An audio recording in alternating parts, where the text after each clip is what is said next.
Good afternoon, everyone. Welcome to TSSR Game Time Live, presented by MDH. I'm Dwayne Hulett. Chris Frankhauser's alongside, and for the first time in 45 years. That's right. 45. The math is correct. I don't know. I guess maybe 46, depending on how you count it. But the last time a football game was played at St. Anne High School was 1977. Wow. We have alumni sitting in front of us from the teams that played in that last year or two here at St. Anne. Said they never thought they'd ever see football here again, and the BPC Spartans are getting to christen what is an absolutely gorgeous facility here. Yeah, this is unreal. It is, turf. There's a new track going around the outside. There's new grass. They've got paved long jump track over there. I mean, this place is freaking phenomenal. Yeah, and the press box is nice. Yeah, and we're out in the bleachers, but sitting right in front of it. It's not a huge shade. press box, but it's a great, super nice press box. The Bushnell coaches are up on top videoing, and we're here for the first 8-man football game of the year for BPC in St. Anne, the first one ever for St. Anne. Yeah, and I know the folks around here, as you mentioned, some of the alumni, this town and this community and everybody in it should be extremely proud of what they've accomplished here and what we have. As you said, Dwayne, this is a fantastic facility here at St. Anne's, and we're just about 10 minutes or so away from getting underway here in week one for both schools. We're brought to you by our pre- and post-game show sponsor here with BPC Sports. That's JoJo's Gaming Parlor. They offer the best gaming experience in the McDonough County area. Stop in for a cold drink and a chance to take home a nice wad of cash while you're at it. Also on game night, check out the TSSR Game Time Live, presented by MDH Events, live on the big screens. Come join your friends at JoJo's, located at 776 North Cole Street in Bushnell. Cheer the Spartans on to victory. Well, I had to take a quick look. As you can see, the coin toss being done. They, as in St. Anne, have deferred to the second half, and BPC should receive, going right to left on your TV screen.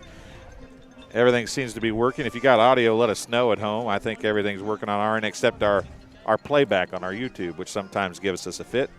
Everything else seems to be working just fine, and we will give you a look around at what is a beautiful, absolutely beautiful stadium here.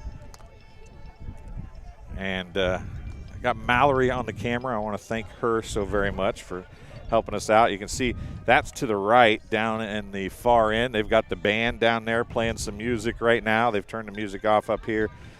One of the nicest houses to watch football games you'll ever see is on the far side across the pond nice there, too. Nice big little lake. And she strolls back this way. If she turns the camera all the way back to the left, you probably won't be able to see. You'll be able to see the school in the background.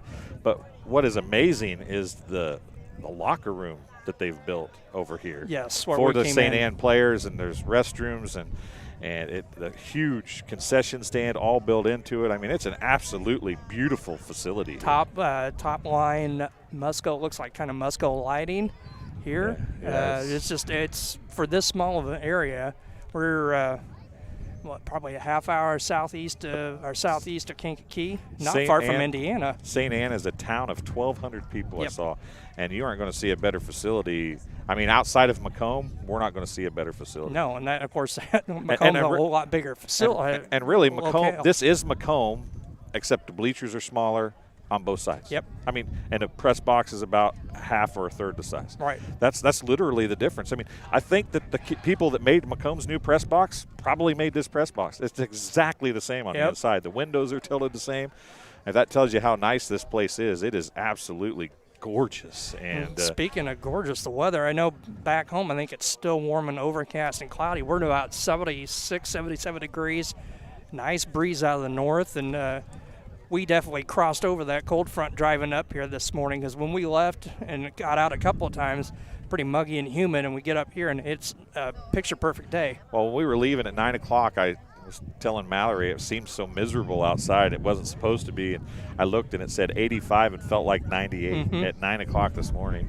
You know, I thought sure when that rain and stuff went through last night that it would have changed. But, you know, obviously they just made an announcement. I couldn't quite understand what they said. Russell something Sports Complex, which tells me they probably got a donation for a large part of this. But holy smokes, man. This is gorgeous. And just unreal that, you know, as you said, 40-plus years since there's been a football game that was with the St. Anne name. They did co-op for a while with Waseca. Afterwards, Yeah, but 34 on the roster for the St. Anne Cardinals, only 10 upperclassmen, which you would kind of expect for a school that hasn't played football solo for several years. Yeah, it's awesome. As BPC has went down to the far end to have their huddle. St. Anne is off the field. I'm sure they'll have – you'd almost have to have a huge interest of some sort here on this deal today, wouldn't you? I mean, the kind of day it is. First time in 45 years you've had football. You would think so, yes. You would need something. I leveled the camera for Mallory, and I didn't do a very good job, it doesn't look like. Well, it doesn't help. We've got a pretty stiff wind out of the north right yeah, now, too. I don't think I leveled it very good. Maybe if it well, it's close enough. You got to consider I'm the one that done it, so it's okay, right? Hey, we're on. You know what? She's my hero. You see what she just did? She zoomed past the sideline, so now you can't tell it's unlevel. Right. That's you got an experienced camera person there. Any St. Anne Cardinal football player is going to stand up from years past. One gentleman right down here has got his Letterman's jacket. He's holding it up right in front of us right here. And he's from 77, and he's got a letter for basketball in 79, and he lives in Pontiac. He was telling us all about it. I'll tell you what, this is just too cool that, you know, you realize, I mean, you and I, well, you're a couple years older than me. I wasn't even in school yet when they stopped playing football. I would have been first grade. And I've been first grade. And I've been out for 31 years. And I hadn't even started school yet. The first time this school property had football on it. Yeah, that's amazing. Opportunity to publicly recognize him. As a sophomore, Reese Curtis placed sixth in state in the 400-meter. Last year as a junior, Reese expanded upon his accomplishments. First in the indoor track season where he qualified for the making a few announcements of some players here. And just about 5 minutes to go before the kickoff is scheduled as BPC is down in their huddle, and they've ran back to the far side now. Setting a school record of 21.82 along the way. However, his biggest success came in the 400-meter, where he took first place in 1A and set a school record of 49.28. 49.28 in the 400. I couldn't walk 100 meters in 49.28. Here at home this spring. I don't know if I could do it with a little electronic assistance. State champion Reese Curtis. That's impressive right there, Mr. Curtis. Class 1A state champion in the 400. For the last home game played at St. Anne Community High School in the fall of 1977, the chain gang included 3 St. Anne alumni, Terry Seroy, Walt Andrews, and Bob Kernis. For the first football game in over 45 years at St. Anne Community High School, I would like to introduce today's chain gang crew. Those 3 same St. Anne alumni. That is crazy. Seroy, Walt Andrews, and Bob Kernis. The chain gang for the first game is the same as the chain gang on the last game. That's amazing. That is incredible. Kirk Ward, Scott Smothers, and your head official is Joe Ewers. They just announced the officials. I will tell you, this is the first 8-man game this officiating crew's ever done. I heard him talking about. We've been studying for 3 weeks on 8-man rules. There's not that many different rules, folks. This should be fun. A lot of first, not only the first week of the game season, but a lot of first, just with other things associated with the game this afternoon. Yeah, it's should be a fun game. I'll tell you what, we were talking about during pregame when we were setting up. St. Anne has got some athletes. Yeah. I mean, they look like they could be a pretty good football team. And you have to expect they're going to get better as the year goes along. And I know they're young, but they've got some athletes. Yes. And not probably the kind of team, you know, we haven't seen them play it down yet, so you don't know. I mean, their techniques probably won't be as good and so on. But but I'm going to tell you that I probably going to get better every week, and not a team you want to play at the end of the year or in the playoffs. Well, and impressive that they've got 34. That's a good number for an 8-man football team, as we've seen. Maybe not like the Polos and Milledgevilles that seem to have 40 or 50 kids out, but for a first-year program, that's a good number. Here comes St. Anne walking on the field for the first time in 45 years.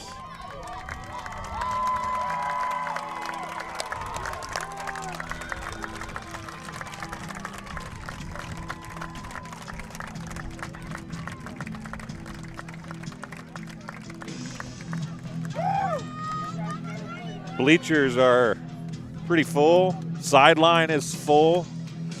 BPC, not surprisingly, doesn't have a ton of people on the far side, and that's understandable for the 3-hour-plus drive it is to get over here to St. Anne. I'm trying to sit here as we watch them walk on the field for the first time. Are you lucky to play St. Anne and be the first home game for a team like this, or are you unlucky? We're going to find out. You know what is somewhat odd to me, maybe a precursor of ideas to come, but you notice when they built this field, they didn't build an 8-man field. Right. Now, part of that might be because of soccer. Right.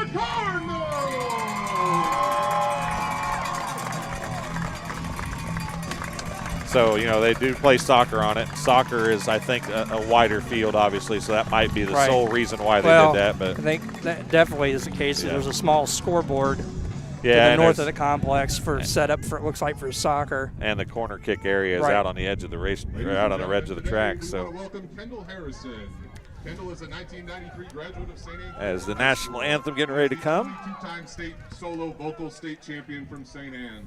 So we'll let you folks hear that at home. Behavior interventionist at the Pavilion. Mr. Harrison enjoys coming home to support his community and the Cardinal family. Ladies and gentlemen, please stand as we honor our country in leading us in the national anthem. Oh, say, can you see by the dawn's early light what so proudly we hailed at the twilight's last gleaming, whose broad stripes and bright stars through the perilous flight, o'er the ramparts we watched were so gallantly streaming,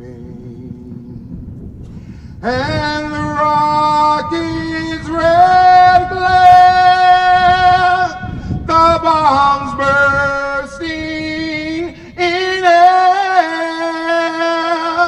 gave proof through the night that our flag, it was still there. Oh, say does that star-spangled banner yet it waves o'er the land and of the free,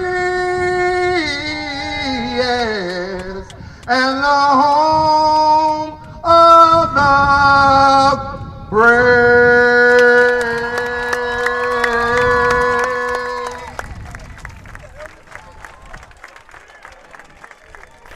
And we're just about ready to get the 2023 season started for BPC this afternoon.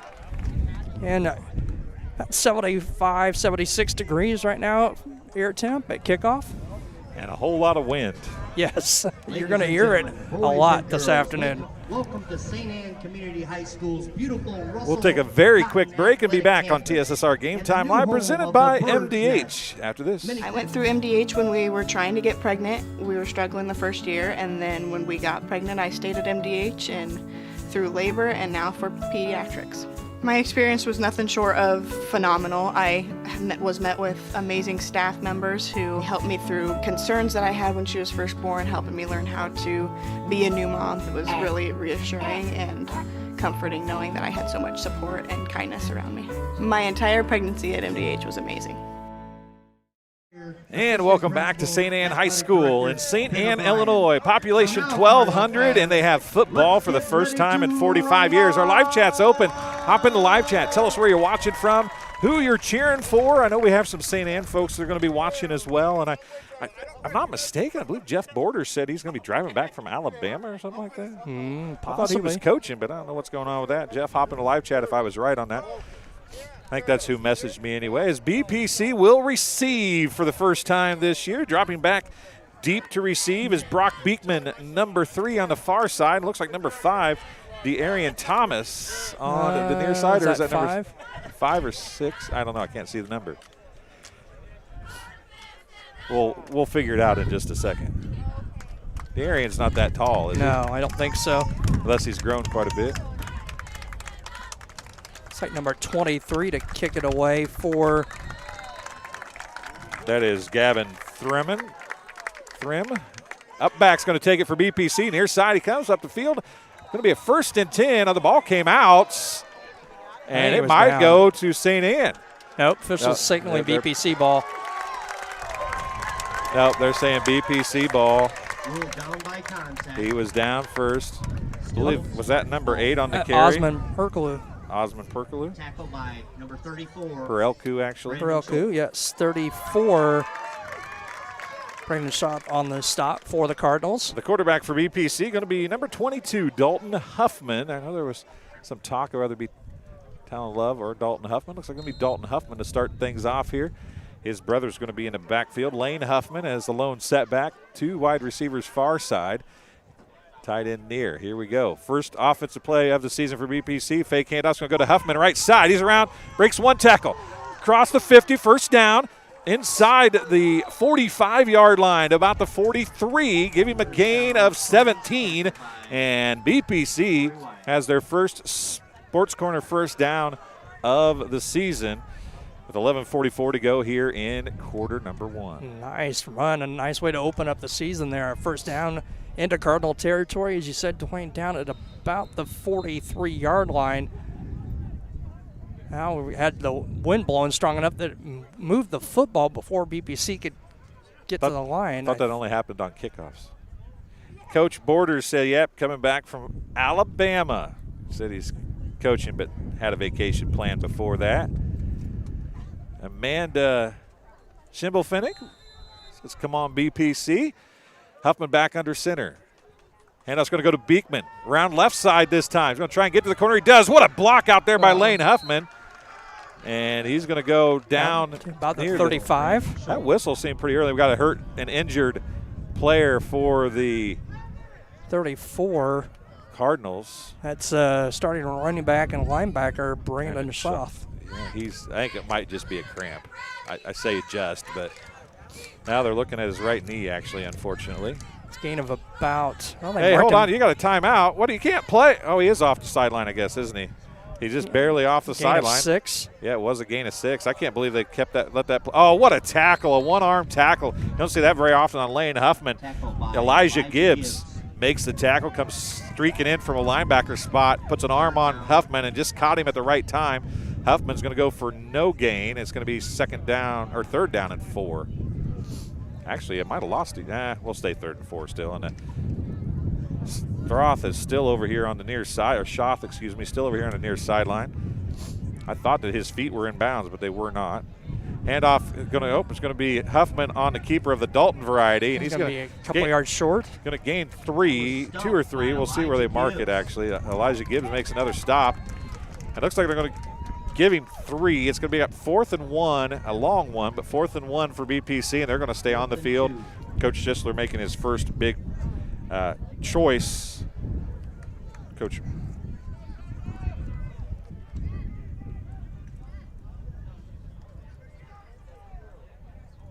Huffman back under center. Here comes Beekman in motion. Handoff's going to go to Huffman. Bounces it outside. He'll have the first down and more. He's around the right side. He might go. 10, 5, touchdown. Nope. They're going to wave him out of bounds at the. Nope, it's a first down, not a touchdown. They stepped out of bounds. No, he's farther out than that. Looks like it'd be about the 14-yard line. So 1st and 10 at the 14 for. He's inside the 15. He's at the 14. So 19 yards on the carry. Yeah, we'll give him that. That sounds good. Good call. 1st and 10, BPC in the red zone of the Cardinals for the first time. Huffman back under center, right side. Again, the split is fake handoff to.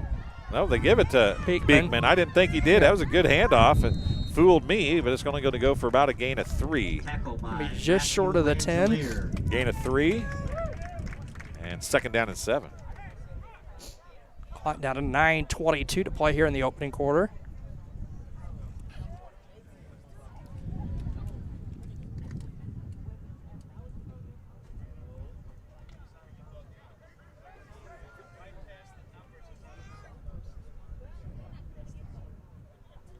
They're going to put Beekman on the near side this time. He'll go back in motion right side. They'll let him get through across the line. Handoff's going to go to Huffman. Huffman runs over, just bowls over one flag. Run. He's going to be close to the end zone. He's going to be down to the 1. It'll be a first down if the play stands. And I think that one's coming back on BPC. I'm going to call a hold, I do believe.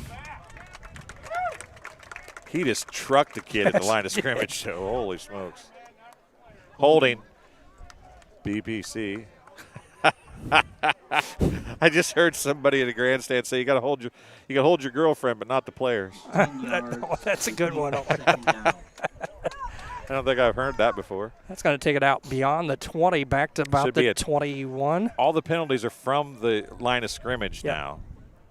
So if it's on the offensive line, and if it's behind the line of scrimmage, it's from the line of scrimmage. Right. So it's a 10-yard penalty.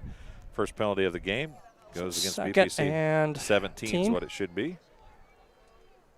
They've got 21, but that is not correct. Here's Huffman. Lane breaks a tackle, stumbles, breaks another tackle, and finally going to be drugged down from behind by Dion Pfeiffer, but not until he gets most of that penalty yardage back. Going to get it to about the 10.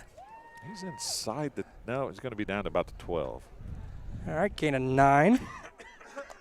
4 carries and 45 yards for Lane Huffman thus far. It's going to be a 3rd and about 8. 2-down territory here for BPC. As now they've got a shotgun formation for Dalton Huffman. Inside fake handoff, going to roll, bounce it outside. He's got some running room, but he's going to be brought down just inside the 10-yard line, maybe about the 8, and on the tackle by Chris Link. He does gain about 3. It's going to bring up 4th down and 5. Just inside the 10. It's 8 or 9 yard line.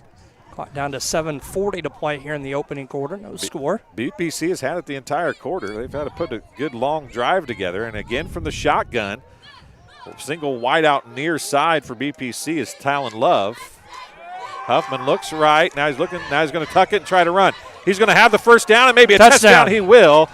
Dalton Huffman scores with 7:20 remaining in the first quarter, and BPC gets on the scoreboard first after a nice drive that takes 4 minutes and 42 seconds off the clock, or 48 seconds off the clock, excuse me. And they have the first touchdown of the contest here in St. Anne. Lined it up for the 2-point conversion. Both teams have all 3 timeouts remaining. 7:12 to go in the first quarter. 2-point conversion attempt coming here. Pistol formation, deep setback for the Spartans. Inside handoff goes to Lane Huffman. He's going to try and race to the corner. He gets there, and he just steps inside the pylon, and the 2-point conversion is good for BPC. That'll give them an 8-0 lead with 7:12 to go in the first quarter. As I put that 2 points on the wrong side, folks, I apologize. We'll take a break, and we'll be back on TSSR Game Time Live, presented by MDH, right after this. I went through MDH when we were trying to get pregnant. We were struggling the first year, and then when we got pregnant, I stayed at MDH and through labor and now for pediatrics. My experience was nothing short of phenomenal. I was met with amazing staff members who helped me through concerns that I had when she was first born, helping me learn how to be a new mom. It was really reassuring and comforting knowing that I had so much support and kindness around me. My entire pregnancy at MDH was amazing. Welcome back here to TSSR Game Time Live, presented by MDH, and glad to have all these great sponsors for all of our fall sports, including Raritan State Bank. Bushnell branch located at 360 South Green Street in Bushnell. They offer full-service banking and loan services for all your banking needs. Come visit the bank at friendly service or call them at 309-772-2345. Good luck, Spartans. Bushnell Banking Center is an equal housing lender and member FDIC. Osmond Perelku on to kick for BPC after the touchdown and two-point conversion. They lead 8-0. Say hi to Derek McClary and Connie Ayton, who are watching at home. Here comes the kick from Perelku. Single deep. That's a nice kick, way up in the air. Into that wind. To the 12-yard line. Good return coming in turn. Oh, what a big hit. Beekman put on a big shot. Demarius Lucas on the return, I do believe, number 6 for St. Anne, but it's going to be 1st and 10 at about the 28-yard line for the Cardinals. Their first offensive possession in 45 years coming your way right here. Of course, in 45 years ago, it was 11-man football. Right. Well, impressive kick there by Osmond, as that wind out of the north is pretty stiff to get it that far down the field. And we'll get a look at our BPC defense for the first time. The quarterback is Grant Pomeranski. Is it number 10 out there? Yes. Handoff on a pitch back to the running back. And, another big hit. Dalton Huffman on the tackle. 24 on the carry. It was. Quentin Thompson on the carry. The 5'10", 185-pound sophomore running back. He's a big 7. boy. I don't know, 6. I'd say 6. Gain of 6. Short 4. Didn't get to the full 7, I don't think. 6:45, actually 6:47 to play as Thompson ran out of bounds on the play. Yeah, he got ran out of bounds. He got buried out of bounds. So it's going to be Pomeranski again back in the shotgun formation. 2 wides far, 2 wides near. And BPC changing defenses up a little bit here. Inside handoff, left side. He's got some running room. That's Chris Link, and he's got some more running room. Down the left side he goes. He's finally going to be tracked down and knocked out of bounds. Talon Love and Dalton Huffman tracking down, but he goes from the 34-yard line all the way into Spartan territory. See where they mark it at. So 16 to get to the Spartans. Another 5 gets him to the 45, and then 2 more. 23 yards. 16, 21, 23. Yeah, that's what it would add up to. 1st and 10, St. Anne, and they are in foreign territory for the first time. Yes, they are.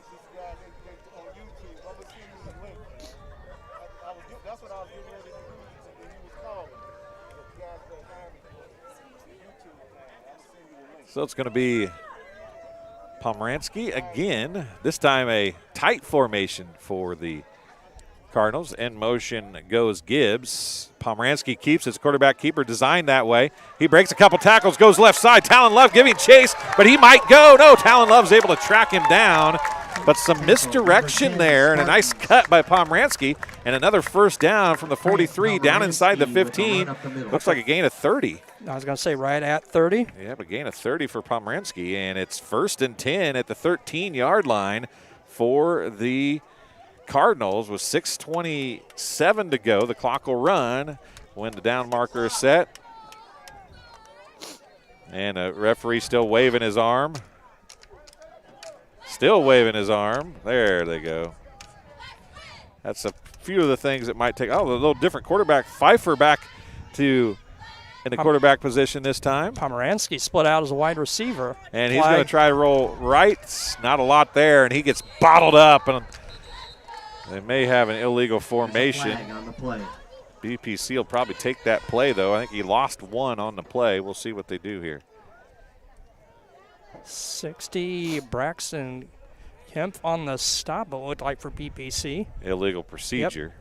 They can't take the play if it's illegal procedure. Right. On Cardinals. They repeat second down. Nope, they're going to take it. A loss of 1 on the play. I didn't think they could. Illegal procedure, I think you can. Right. I mean, a shift you can delete, you could decline. I didn't think you could decline an illegal procedure. It was supposed to be blown dead before it started. But Pomeranski back in quarterback position. There comes the pitch again, and again into the backfield. This time making a stop for BPC, number 42, Tanner Pierce.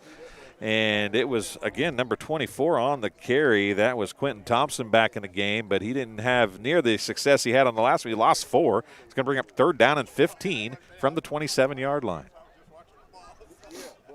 Or from the 17-yard line, excuse me.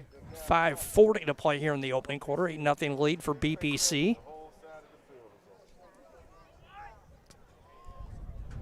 Pomeranski again, tight formation again.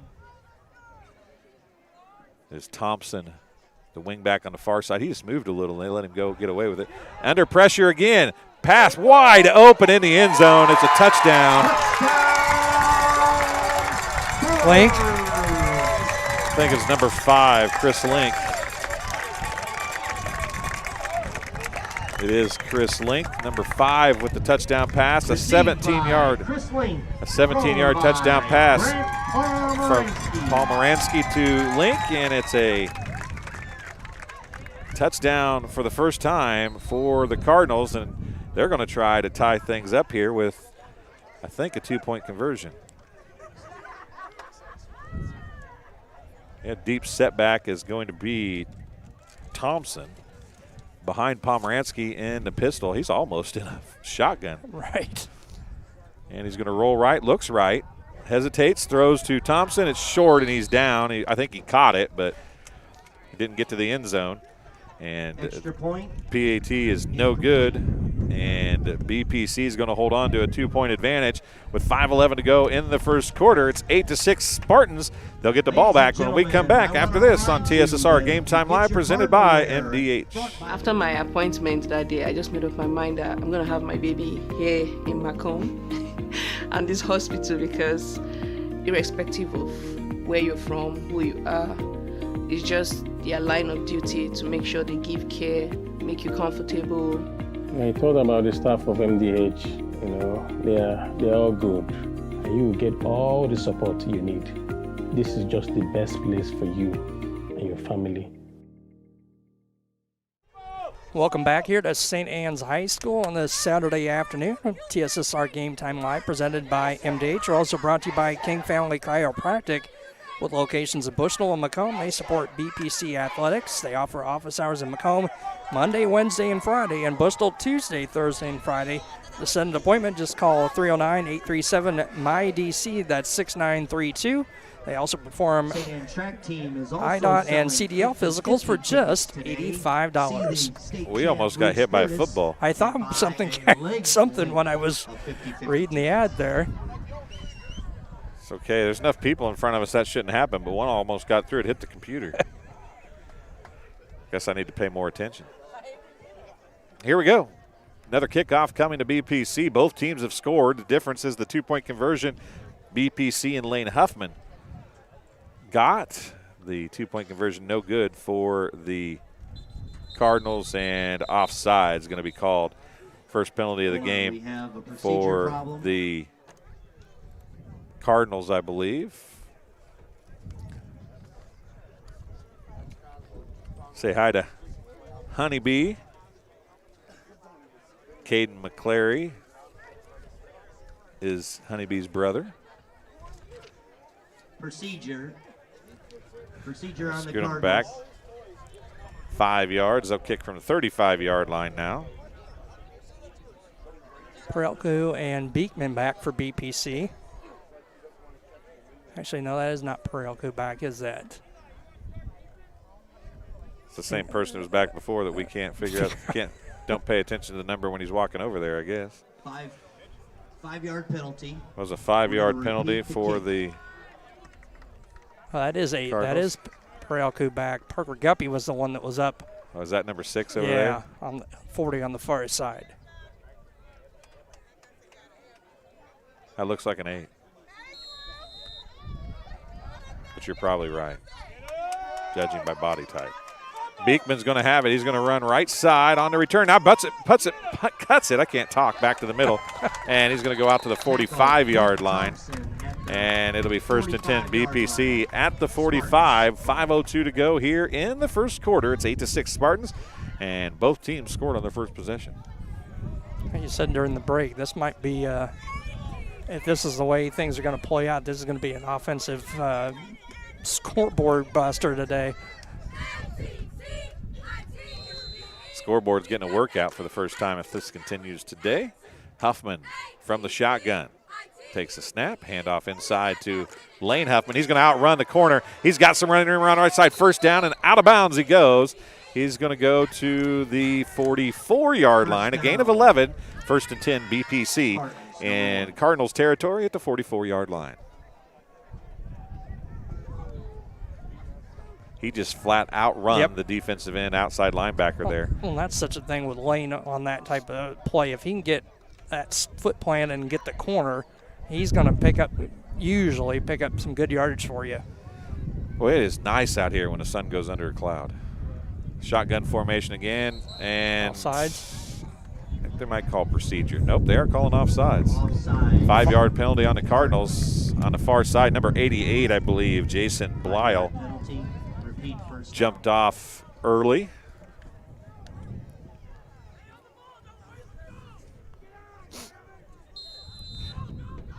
And they're back on the ball. Here we go. BPC, same play it looks like. Huffman's going to be a quarterback keeper this time. He's got Lane Huffman blocking in front of him, but he turned inside right into the defense. And he's going to go for a gain of 9. Gain of 9. All right. Because he had a 5-yard penalty. A gain of 9. It'll be 1st and 10 from the 30 of the Cardinals for BPC with 4:44 to go. They'll start the clock back up. Lane had a block out there, but I think Huffman of the Dalton variety thought that maybe there wasn't enough room to the sideline there, so he cut it back in and away from the blocking. Huffman's going to stop up under center now as 2 wides near side. It's Beekman the split. Talon Love the wide out. Beekman goes in motion. Handoff's going to go to Beekman around right side. He's got Lane Huffman blocking for him again. He's going to turn the corner, puts up a stiff arm, and then a second Cardinal's going to bring him down, but he's going to go for a gain of 6 or 7. Finished off by Dion Pfeiffer. Dion Pfeiffer, number 1, came up and finished him off, but not until he gained 6 yards. Yeah, we'll call it a gain of 6. 2nd down and 4 for BPC, just inside the 25-yard line, about the 24, with 4:04 to go. Clock running here in quarter number 1. 3 carries, 15 yards for Beekman thus far. Running the play in for BPC, number 4, Xander Jones. First time I've seen him in the ball game. Osmond Perelku in there as well. He'll be a split on the far side as Talon Love has left the game. So Xander Jones replaces Beekman. Perelku replaces Love. Jones goes in motion, comes to the tight end. Handoff's going to go right side to Lane Huffman. He breaks back against the grain. He'll have a first down and quite a bit more. He goes from the 24 down inside the 15 to about the 11. A 13-yard gain for Lane Huffman, and BPC, Chris, is running the ball at will, it would seem, right now against this Cardinals defense. Yeah, very impressive start for BPC, and we kind of expected that it was going to be probably a lot of run game, especially in this opening quarter. I know you're going to see a whole lot of passing going into this pretty stiff breeze out of the north. 1st and 10 from the 11 for the BPC Spartans. 3 minutes to go here in quarter number 1. Is that Perelku at quarterback? No, it was not. It was Huffman. It was Guppy. And there's Huffman. He's going to have to tuck it and run, and he's going to get back to the line of scrimmage and then fall across the 10-yard line. We'll see whether they mark it. They might give him a gain a long one. Gain of 1. Well, give him 2. 2nd and 8. 2:35 to go. The thing I've noticed about Huffman this far, Dalton anyway, at quarterback, he doesn't give the play very long to develop. Right. He looks at his first read and he tucks and runs. If you can get the coverage to start with on whoever his receiver is, you're probably going to force him to run at this point, it looks like. Perelku comes. The back in the backfield is Parker Guppy for BPC. Lane Huffman's taking a break. Perelku is on the outside. There goes Jones back to the tight end spot. Handoff's going to go to Guppy. He cuts it back upfield. He'll have a first down. He's inside the 5, down close to the 3. He'll go from the 9, Pomeranski. or from the 9, gaining him a 6. Pomeranski on the stop. He's going to be 3rd and 1. 3rd and 1. They call it 2. We'll call it 1. 1:45 to go here in quarter number 1. BPC's knocking on the door again. Similar, Chris, to what happened last time. They found themselves at 4th and about this last time. Now they're 3rd and about here.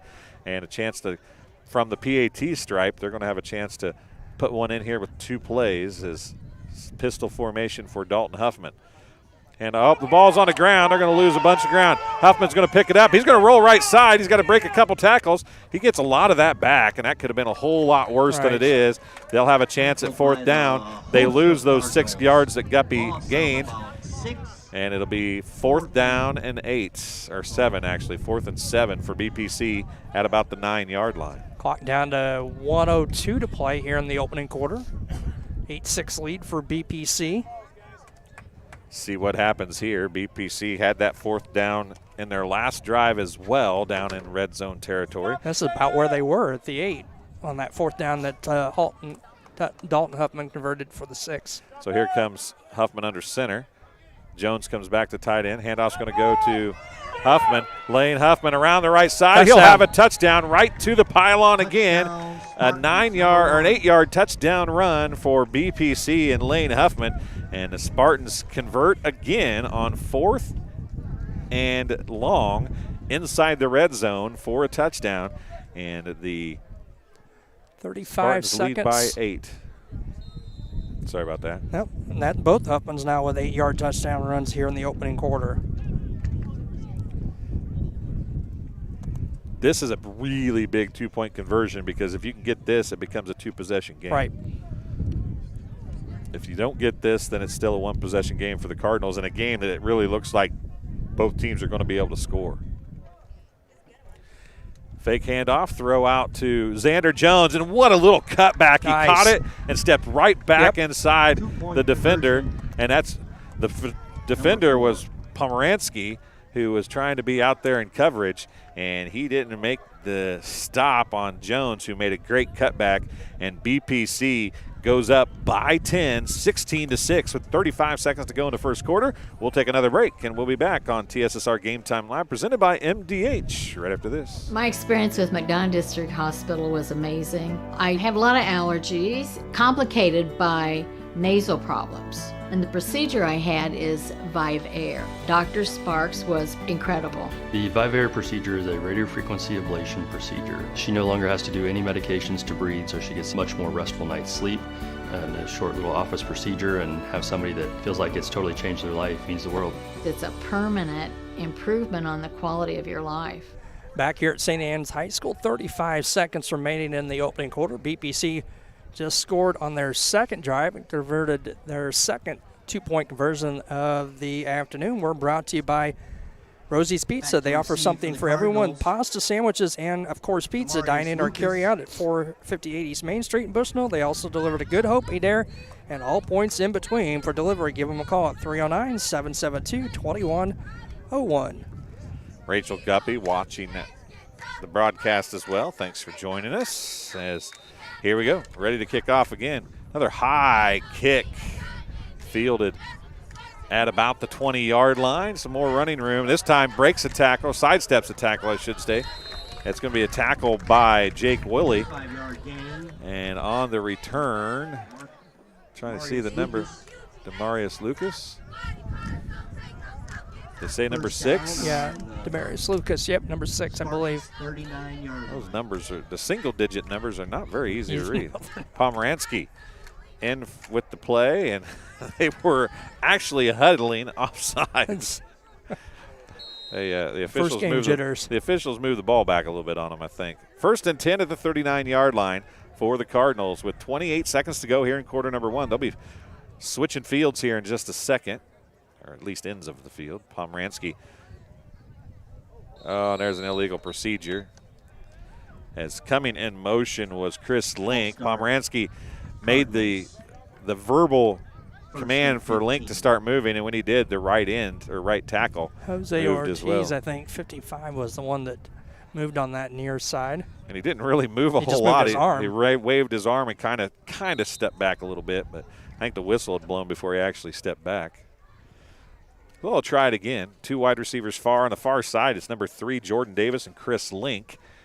It is Pfeiffer over here on the wide out near side, and I believe Thompson, the split back. It is Thompson. He's going to go in motion, and pitch is going to go to the snap, goes to Pomeranski, and he's going to keep it on a quarterback-designed run and making up a big stick Nate for the Kramer. Spartans. Nate Kramer, number 54. First time we've called his name, but that was a big hit on Pomeranski. A gain of 3, 2nd down and 12 for the Spartans. That'll be the last play, or for the Cardinals, excuse me. That'll be the last play of the quarter. We'll take a break and tell you that this game is being brought to you by MDH, and we'll come back and tell you some other great sponsors here in just about 15 seconds. I see acute injuries on the field. I see ankle sprains. I see ACL knee injuries, as well as in the clinic. It's very rewarding to see them from on-the-field injury to rehab to transition back to their event. Back here at St. Anne High Schools, we're just getting ready for quarter number 2 action with BPC on top, 16-6. More of those great sponsors for BPC Sports include Farmers and Merchants State Bank of Bushnell for over 100 years. Farmers and Merchants State Bank of Bushnell has been servicing the local community's needs for personal and business banking, as well as home and agricultural lending, and its trust department. Stop by the main branch at 484 East Main Street or their drive-up facility on Cole Street to learn more. Farmers and Merchants is a member FDIC and equal housing lender. We're also brought to you by M&B Furniture, Bushnell's only furniture store. M&B Furniture is a mainstay in the community and offers free delivery within 40 miles.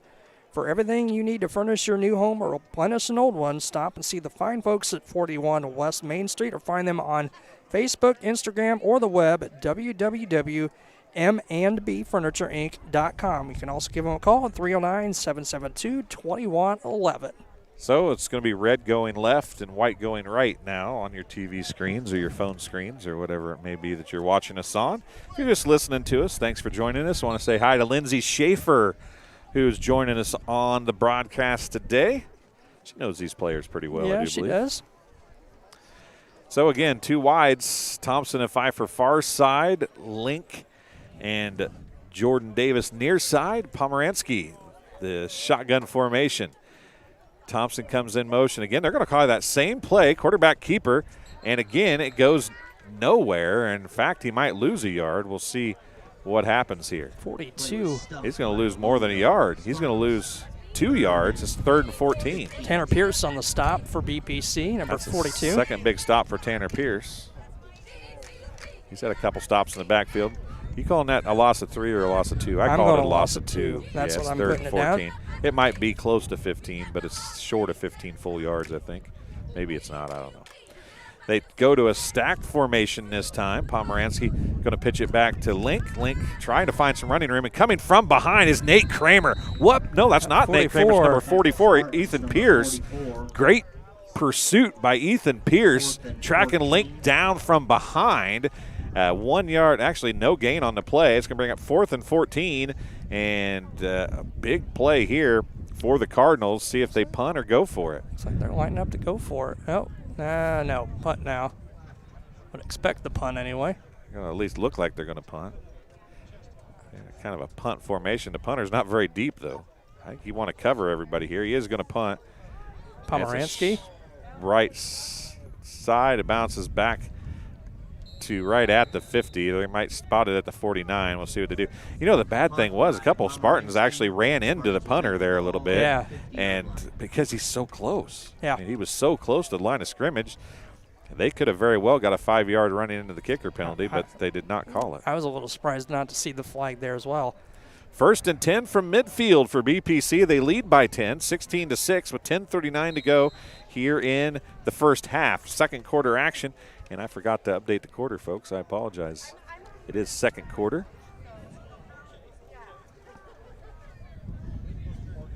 BPC from the 50, literally midfield. Huffman hands off up the middle. He bounces it outside. He's got some running room. Link's going to track him to the sideline. He can't get there. Huffman still down the sideline. He never does get tackled, but he steps out of bounds inside the 20 at about the 17-yard line, maybe the 16. We'll see where they mark 33. it. I'll give him 33 on the carry. And it looked like number 6, Demarius Lucas, finally pushed him out of bounds. And he gets 33 on the carry. That's going to put Lane over 100 yards, 8 carries, 110 yards, and a touchdown in the first half. It's 1st and 10 inside the 20 of the Cardinals already for BPC. One play, 33 yards, and they're in the red zone. Huffman from the shotgun. He's going to roll right. He's going to keep it. Around left side, he's got a block from Guppy out there. Bounces it up inside and pushed nearly out of bounds. Finally does. Man, he just kept on going. Driving. He had like 4 players on him, and he's going to be close. Depends on where they spot this. The referee on the near side has a first down, and it is going to be 1st and goal. Down marker is the only thing that moves. 1st and goal, BPC at about the 6-yard line, maybe 5 even. Give him 11 on the play. Yep, give him 11. It's 1st and goal at the 6 for BPC. 10-18 remaining here in the first half, and BPC trying to open up the ball game a little bit. They've scored on their first 2 possessions. They held the Cardinals on their second. BPC trying to make it a 3-possession game here. Is Huffman up under center. Beekman in motion. Handoff's going to go to Lane Huffman. No, that's not. It's Guppy, isn't it? Yep, Parker Guppy. Parker Guppy on the carry. He's going to gain a few. Gain a 3. It's 2nd and goal from the 3 for BPC down to the 10-minute mark here in the first half. And here comes Huffman back into the game. And leaving the game, number 42, Tanner Pierce. I didn't see what number replaced him. Like a fullback being replaced by a receiver right there, but not real sure. Couldn't see the number. Might have been Beekman that replaced him. Huffman goes up under center. Lone setback is Huffman of the lane variety. 2 wide receivers far. Beekman in motion. Goes to the tight end set. Perelku, the wide out. Handoff goes to Huffman. He's going to bounce it outside. He's going to get to the corner, and he's in again. A 3-yard touchdown run for Lane Huffman, and BPC goes up 22-6.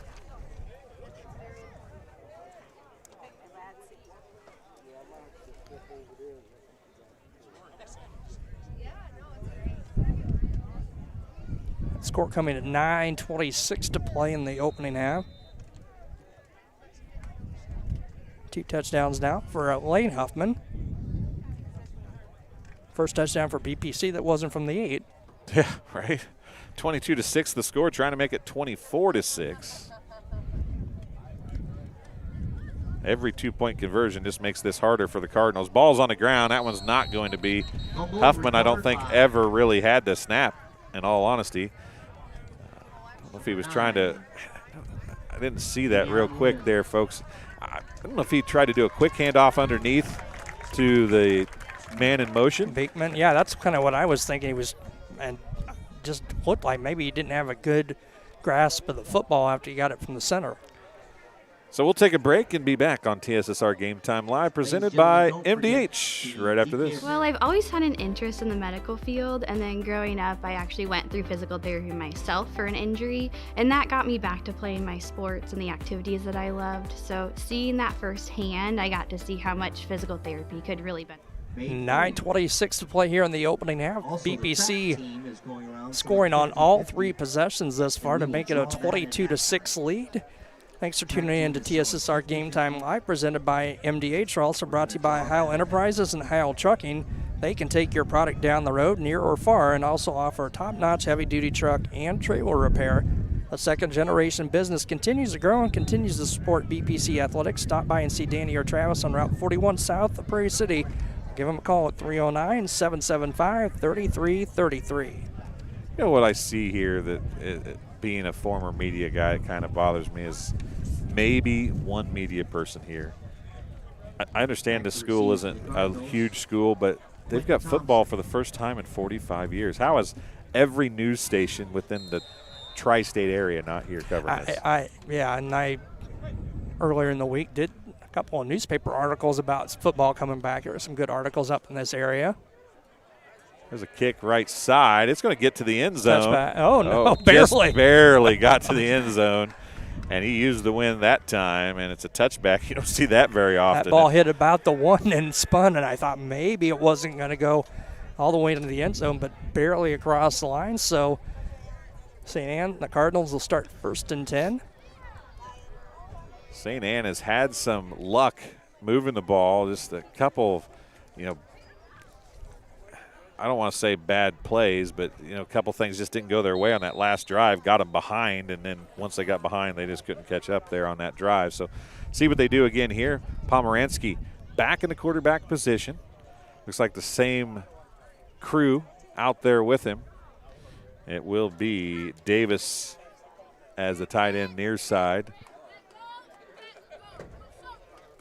He's got a deep setback behind him. Thompson's the tight end on the far side, split back. Handoff's going to go to that deep setback. It's Link, I do believe. He cuts around, and they're going to call a face mask on Kramer. And I don't think he ever grabbed it, but it did brush across it.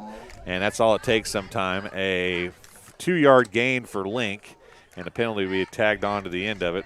5-yard or 10-yard face mask, 15, excuse me. The 5 and the 10 add them together gets 15. That's where I was going there. I was trying to make everybody do some math. Anyway, 1st and 10 after the penalty for the Cardinals out to the 38-yard line. And that is about as touchy of a face mask penalty as you're going to get. His hand did touch it, though, folks. So you can't be horribly mad about it. But see, I wasn't sure if his hand got it or he just got it, his arm came across it, but either way, 15 yards and a first down for St. Anne's. Here comes Pomeranski again. Link's going to have it right side. Man, I just think he looks like he's going to throw every time. Oh, what nice a play in the backfield for BPC. 44. Number 44, Ethan Pierce, drops Link for a loss of 8, I do believe. It is going to be 2nd down and 18 for the Cardinals. Want to say hi to Coach McCormick. A big win for the Cyclones last night, West Prairie Southeastern. You can watch that on TSSR Game Time Live presented by MDH. They went to Galva and put a thumping on the Wildcats. 56-6. Congratulations, Coach McCormick. And he does point out, we'll see you next week because the Spartans and the Cyclones play for the Iron Spike Bowl. Yep, BPC home opener next Friday night. So we'll see how that works out. As I think West Prairie won that last year, if I remember correctly. They did. And so BPC wants to get the Iron Spike back, handoff inside, and a nice little gain. Did the ball come out? A late flag. 24 on the carry. Thompson on a carry, Pierce on a stop. And they're calling a sideline penalty. I guess they did give him a warning. Yeah, because one of the coaches was out beyond. Usually they don't throw the flag, though, do they? No, on a not sideline usually. Warning, they wave a flag at him or whatever. So it's 3rd down after a Thompson on a 3-yard gain, 2-yard gain. It's 3rd and 5. So I got a 3-yard gain, I guess. It's 3rd and 5. Pomeranski fakes the inside handoff, goes right side. A little over pursuit by PPC, and Pomeranski gets to the corner and is going to make it up a much more manageable 4th down. And BPC had a guy over there, and I'm not real sure who it was over there, but he crashed, and Pomeranski just ran around the outside of it. I was going to say, wait, they're moving but it's 4th and about 3 or 4. Yep, so he got it. We're giving him 3, so give him 12 yards on the carry. 4th and 3 for the Cardinals now at their own 45-yard line. And they were behind the sticks, deep behind the sticks, with 2nd down. And now they've kind of got this has to be good for the Cardinals if they can make this, no matter what happens in this drive, proving to themselves that they can get behind the sticks and get back is a good thing. Here we go. Deep handoff. It's going to be Pfeiffer on the carry. He'll have the 1st down across the 50. And they're going to mark it right at the 50, a gain of 5. 1st and 10 for St. Anne with 7:38 to go in the first half. It's 22-6 BPC with the lead. BPC sending a little bit of blitz. I think Gary Hughes, 7, I think, was the one that went shooting up the middle on the play. Lindsay Schaefer says she's excited for next week. She'll be working hard next week, probably. Probably. A little bit of Link's going to get the pitch from Pfeiffer, right side, and he's going to be hit. Who is that? Is that Kramer? No, it isn't. Dalton Huffman, a big stick. A gain of 1, 2nd down and 9 as Link got the carry on the pitch from Pfeiffer. And they've kind of switched things up the last couple of plays, put Pfeiffer back there at quarterback, and he's going to stay at quarterback. I'm not sure if Pomeranski is still out there. He is, isn't he? He's still out. I don't see him on the sideline. He's on the right side now playing wide out. Thompson's over there with him. Yep. It's still Davis and Link now on the near side. Pfeiffer rolls right, throws. Caught by number 24, Quentin Thompson. On the stop immediately, Talon Love. And the other player there was Lane Huffman. Yep. It's a gain of 4. It's 3rd down and 5. Gain of 4 on the pass play to Quentin Thompson. And it was 6:20 remaining. Clock running here in the first half. Second quarter action from St. Anne High School. First time in 45 years. It's been a good one so far. Fun to call, fun to watch. Share this if you would. Like the stream. Subscribe to our YouTube channel. You'll be able to watch a ton of 8-man football this year, as we're going to do even more. Oh, and a trip. That's just bad luck for Link and the Cardinals as he tripped over Pfeiffer at the handoff, and he's going to lose 3 on the play. It's going to bring up 4th down and 8, and that's just bad luck. Pomeranski had been the quarterback. They put Pfeiffer in. I think he's a little more agile than Pomeranski, although Pomeranski got the big play to get him back in. But just, you got to – Pfeiffer is, 6 inches taller and probably feet are longer and his legs are longer and everything else, you know what I'm saying? Yeah. So he's going to be a little different to take the handoff from. 2 wides near, 2 wides far. Pfeiffer in the shotgun formation. In motion comes Thompson. Pfeiffer's going to tuck it and run, or try to. He's going to bounce it outside. He's going to be tackled right there by Pierce, but the player that made the play was Jake Willie. Yep. Jake Willie pursued upfield and made Pfeiffer cut back inside, and it's a turnover on downs. 1st and 10 at the 46-yard line for BPC. 3 possessions, 3 touchdowns thus far. They've only got 1 2-point conversion now, or 2 2-point conversions. Yeah, missed on the last one. They're 2 for 3. And they're looking to score for a 4th time here with 5:14 to go in the first half. It's been all BPC pretty much since that opening pair of drives that both teams scored on. Huffman under center. Beekman goes in motion.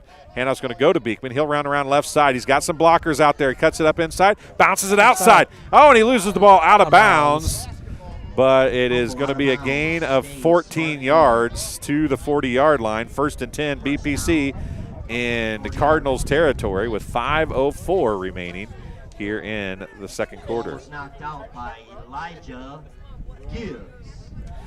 So Elijah Gibbs on the defensive play. He knocked it out, and that's one of the things that BPC, maybe if you have anything in this game, you want to see him maybe take a little bit better care of the football. Yeah. They've had some close calls on fumbles. That one was a fumble. Now it's going to be Talon Love near side. Beekman the split on the near side. Lane Huffman a deep setback. Dalton Huffman under center. Fake handoff to Beekman. Handoff to Huffman. Huffman might go. He bounces it outside. He is going to go.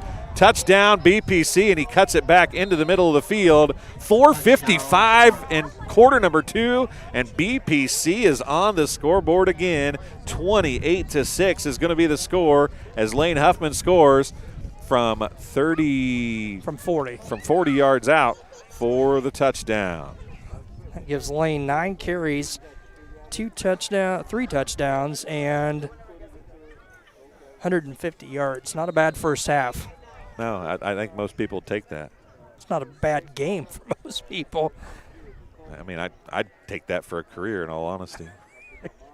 Huffman, left side, 2-point run is going to be good. Nobody within even shouting distance of him.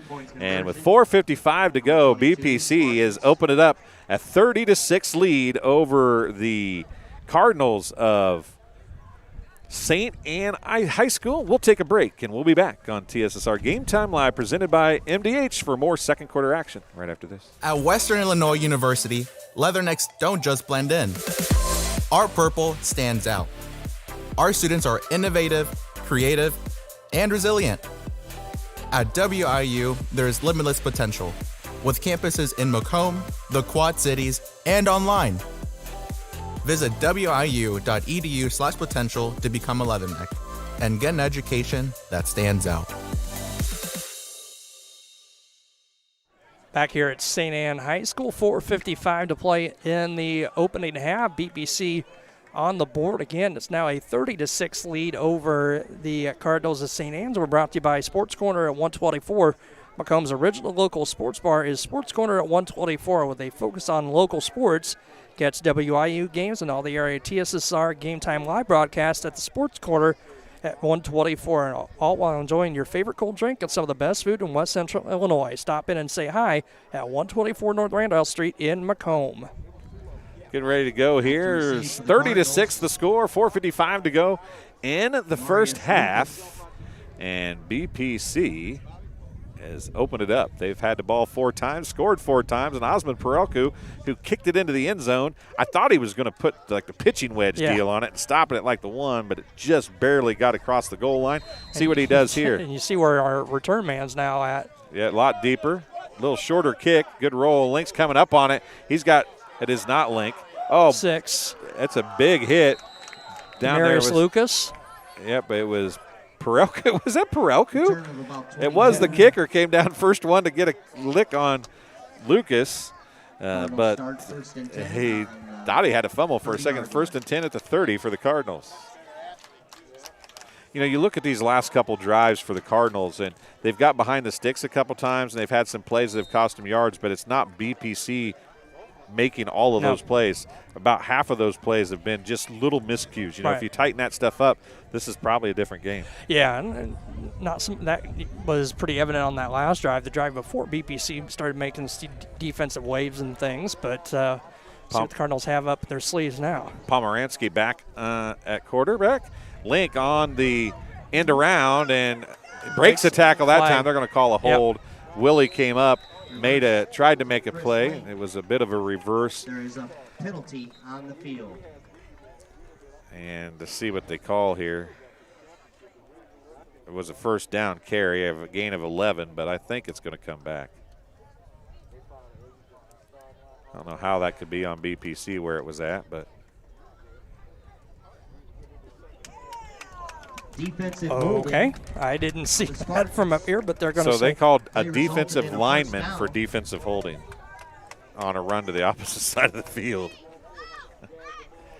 Well, you either take the, I was going to say you decline the penalty and take the 11-yard gain, don't you? I would think. It's not at the end of the play.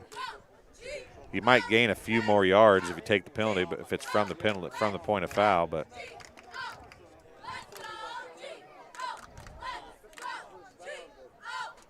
Result of the reverse by Chris Link. It'll be an 11-yard gain.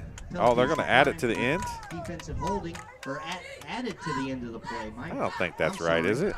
Added to the end of the play. I'm not sure about that either, but going to move it out into BPC territory at the 49. A holding is either one or the other. You take the play or you take the penalty. Yeah, you don't take them both.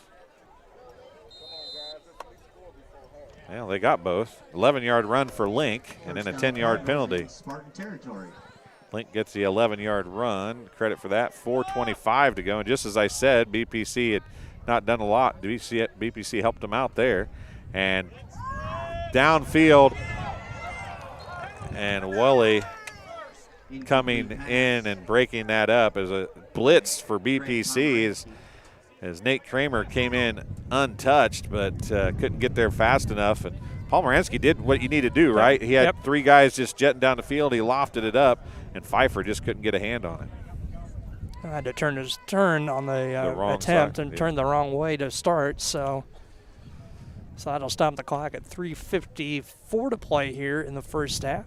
You have to think that this could be a big series for the Cardinals. If they can get a score here, keep BPC out of the end zone to end the half, they get the ball first in the second half. So Pomeranski, Thompson a deep setback. Pomeranski looking to throw again. Pierce is there this time, and he just lofts it up and gets it out of the way.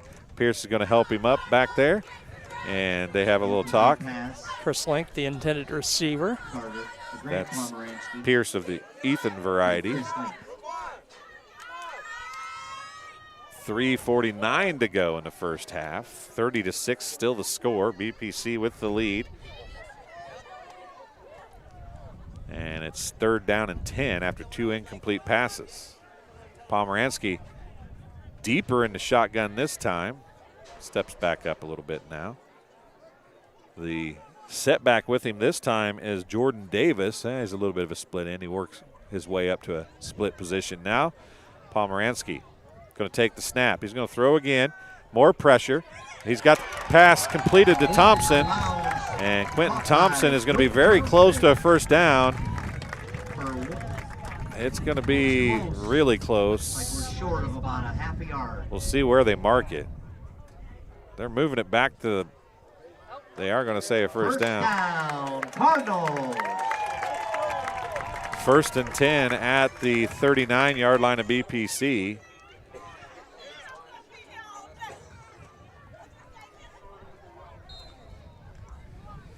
This crew's doing the thing that we saw a little bit last year is every time you mark the ball, it's at a yard marker. Right. Doesn't matter where it is when you put your foot down, you Right. mark it at the nearest yard marker.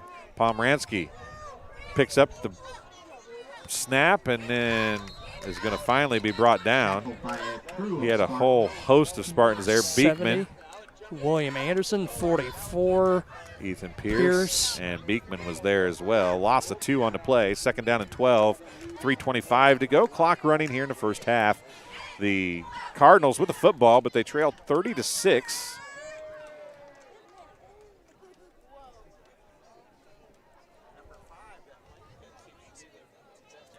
Second down and 12. Pomeranski again.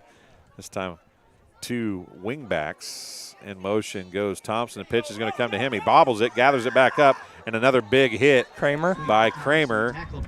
Kramer coming on the blitz, and a nice play from the backside. And then Willie came and helped finish it up. A gain of 1. It's third down and 11 for the Cardinals as we reach -3 minutes here as we're under 3. 2:43 to go. Clock running. Third and 11 for the Cardinals into Spartan territory at the 40-yard line.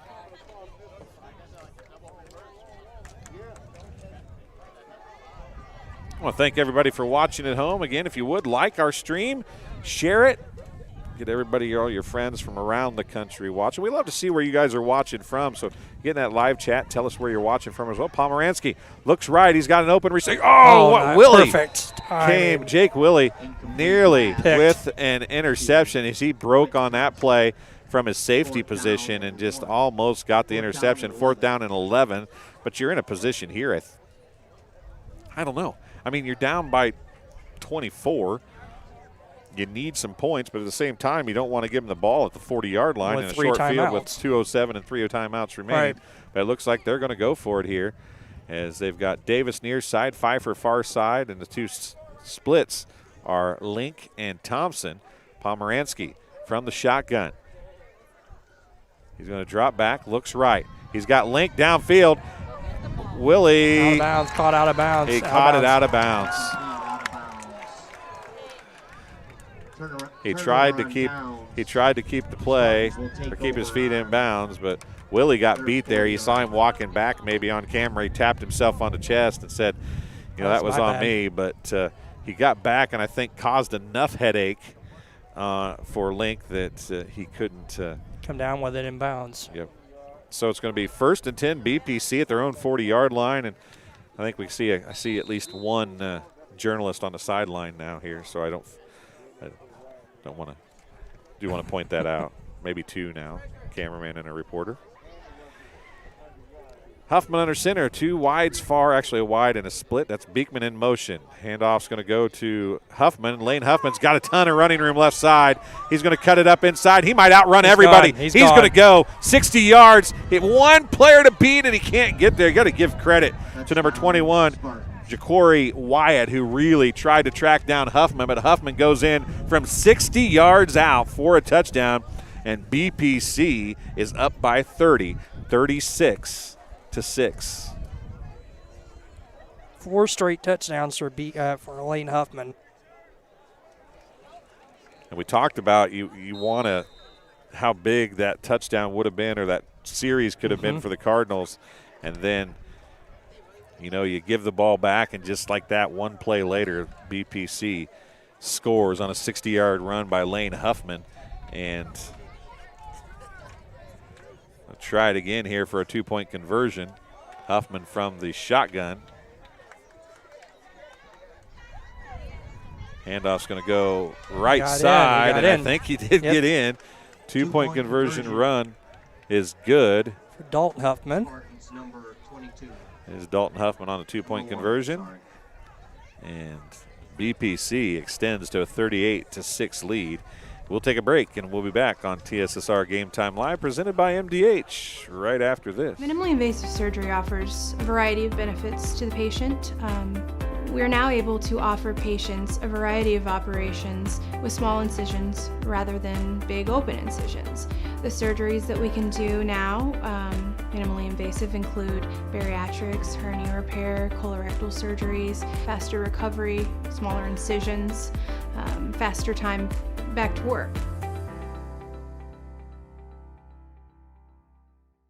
Back here at St. Anne's High School, 1:52 to play in the first half, 38-6 lead for BPC. We're brought to you by Midwest Ice. Do you need ice for your upcoming event? Look no further. Midwest Ice has you covered. Midwest Ice is Central Illinois' newest ice delivery service.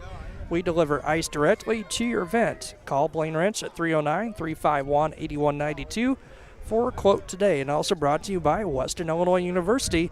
At Western Illinois University, Leathernecks don't just blend in because purple stands out. At WIU, there is limitless potential with campuses in Macomb, Quad Cities, and online. Visit wiu.edu/potential to become a Leatherneck to get an education that stands out. So Parelku on to kick off again. Let's see if he can get it to the end zone this time. He had a little shorter kick last time. And what's funny now is the deep back is up. Now he's going to scoot back. It's Thompson back there now, though, instead of Link. He's going to get more air under this one. Thompson's going to catch. Oh, it goes through his hands. The clock is running. He's going to go right to the 1 yard line. He's got a ton of running room, though. Oh, what a stop and a deep and Xander Jones. Xander Jones, I thought he had some running room. Jones ducked in and got him at the 8 yard line, 8 or 9 yard line, where the Cardinals will start with 1:42 to go. Now the interesting thing to see is if they can stop him on one play or two plays, do the Spartans use their timeouts defensively? I think you do. And try to maybe make this a 40-point game at the half, just so that you can have running clock the whole second half. If I'm on the BPC sidelines, I would seriously consider using your timeouts here and try and keep this ball pinned deep in Cardinal territory. I'm going to tell you what, folks. You can look at this score and think, BPC's good or St. Anne's not very good or whatever. But St. Anne, just like we talked about before we saw them actually play, they are going to get better every week. Yep. And they have got the athletes to be a good football team. If they somehow make the playoffs, I would not want to play them in the playoffs. It's like Pfeiffer at quarterback. Pitch out to Thompson. Link. Is it Thompson? Yeah, Thompson. It was Thompson. He's going to get across the 10 from the 8. Gain of 3. Looks like BPC's going to not use the timeouts. 2nd and 7 for the Cardinals. 1:23 remaining.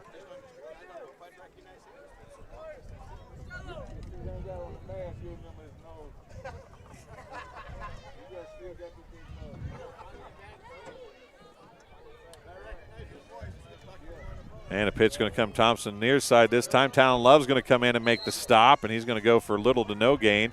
Maybe one. It's 2nd down and 6. And BPC is not stopping the clock at all. So they will be happy to go in with a 38-6 lead. I do tell you, folks, we're going to have about a 9-minute video from MDH that will play at the halfway point of this game. So you won't hear a whole lot from us at halftime. When we take our break at halftime, we will go right to that, and then we will come back and give you some stats as we open the second half of play here from St. Anne High School. As Pfeiffer goes in motion, he's going to have the first down. It wouldn't matter anyway. He might have a whole lot more than that. He's out across the 25, maybe right to the 25. Like Talon Love tripping him up. Otherwise, I think Pfeiffer was going to go a lot further. 15-yard gain for Pfeiffer, and it's 1st and 10, and the Cardinals will take a timeout now. Can't blame them there. They got a chance to make something happen maybe. So they will have 1st and 10 from their own 26-yard line when we come in out of the timeout here. I'll leave it to Chris to tell you who some of our other sponsors are. That would be MDH, the Uganda District Hospital Athletic Trainers and the MDH Rehabilitation Center, with locations in Bushnell, Macomb, provide expert help to help to Spartan student athletes in the prevention, care, and rehabilitation of all athletic injuries. Learn more at mdh.org. McDonough District Hospital, more than a hospital care, a hospital caring. 38-6, 18.8 seconds remain. Timeout has been called by the Cardinals after they gain about 15 yards on a 3rd down and 6. And the band for St. Anne will be playing down in the far end during the halftime entertainment. Not many marching bands anymore at these smaller schools, but it's good to see the band still in attendance and playing some great music. See what they have to offer here. You know, again, anything they could get would be a bonus here at this point. 18.8 seconds left. Pfeiffer drops back to throw. He's going to throw down the middle of the field. Link is there. We overthrew Link, and Willie was there on coverage for him, and it's 12.1 seconds left. I believe Link was the coverage. Yes. Was the intended receiver, I should say. 12.1 seconds remaining, and they're doing their huddle on the wrong side of the football again.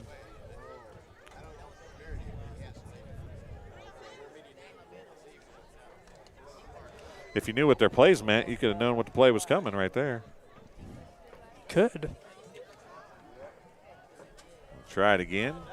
3 down linemen, everybody else back in coverage for BPC. Now they're going to send a corner on a blitz. Thompson has it. Got the first down. Dalton Huffman tracks him down. And a little help there from Nate Kramer. Another timeout's going to be called with 5.3 seconds remaining. A gain of 12, and it's 1st and 10 from the 33-yard line, or 38-yard line, excuse me, for the Cardinals, and a timeout is called here again. They have 1 remaining timeout. Time for maybe one more play. Yeah, you can hear the band over there maybe a little bit, already playing a little bit. That song's been played in bands since 1945, I think. And every band plays it, and it never gets old. Nope. How's that happen? It's just a good tune. I guess so. It's a good band tune. It's a good band tune. Good pep band tune. Dun, dun, dun, dun, dun, dun, dun, dun. 5.3 seconds remaining. 38-6 is the score. BPC with the lead. If they're going to go deep, if they get close to the end zone, this will be the last play. I don't think they can. They do have a timeout left, so they could throw 5 or 10 yards, something or another, and get down and try to call a timeout. But this is quite possibly the last play of the half. Pfeiffer still the quarterback. Pomeranski is no, he's not in the game right now. No, he's over on They're going to throw it deep downfield and right off the helmet. And Huffman tried to get the interception, but that should have. That did. It is going to make it to halftime. Gibbs trying to lean back and make a Willie Mays catch on it. And it bounced right off his face mask. Yep. I know that's the wrong sport, folks. Don't yell at me. I got you, but I was trying to make an example. Paint a picture. Paint a picture, that's right. All right, we're going to take a break here on TSSR Game Time Live, presented by MDH, with a word from MDH and how they would love to recruit you as a nurse at McDonough District Hospital. We'll be back in about 10 minutes. I enjoy working at MDH because it's a smaller hospital. It's just a great environment to be in. These people are amazing, and my boss is amazing. We help each other out. It makes the working environment more enjoyable compared to other places I've worked at. It's not just like the people that I work with, but everyone in this hospital. They're all very friendly, very kind, very receptive to outsiders and new people. You know, work is not just about the job, it's also about the people that work alongside you, and we have the best teamwork. They're like a second family, and sometimes you can't get that feeling other places. I believe our departments here are very cohesive because we are a relatively small community. So not only do we know each other through our professional roles at McDonough District Hospital, but we very much see each other in the community as well. And so I think we have a strong respect for one another, our diversity in backgrounds, but yet all coming together for one common goal, and that's strong patient care. Working in the emergency room is different from any other part of the hospital because I do a lot of hands-on patient care. in a very high-paced, high-energy setting. You see anywhere from a stubbed toe all the way to really intense patients like cardiac arrest, so it's a huge learning environment. We never see the same thing twice, even if they come in with the same complaint. There's always an opportunity to learn, even with your stubbed toe patients. In the emergency department, if you want to really use your nursing skills and your critical thinking at work, ER is definitely for a new grad. Working here just for the past couple months as an actual nurse, I've used a lot of my nursing skills I've learned in nursing school, and I've used a lot of my critical thinking skills. It just makes me feel good about myself, being able to help people that need help, that need to be taken care of. You get the opportunity to see so many different things that if you worked at a bigger hospital, you may not be able to see. So that's probably what I think is most unique. We have a lot of travelers that come here and they're like, oh my gosh, you guys get to do that? Or wow, you get to see that? And I'm just used to the, level 4 and 5 and the more what we would classify as the more simpler patients, not the more complex and in-depth patients. So I think that's what's the most interesting part. Working in acute makes it so special is the bond that each of us share.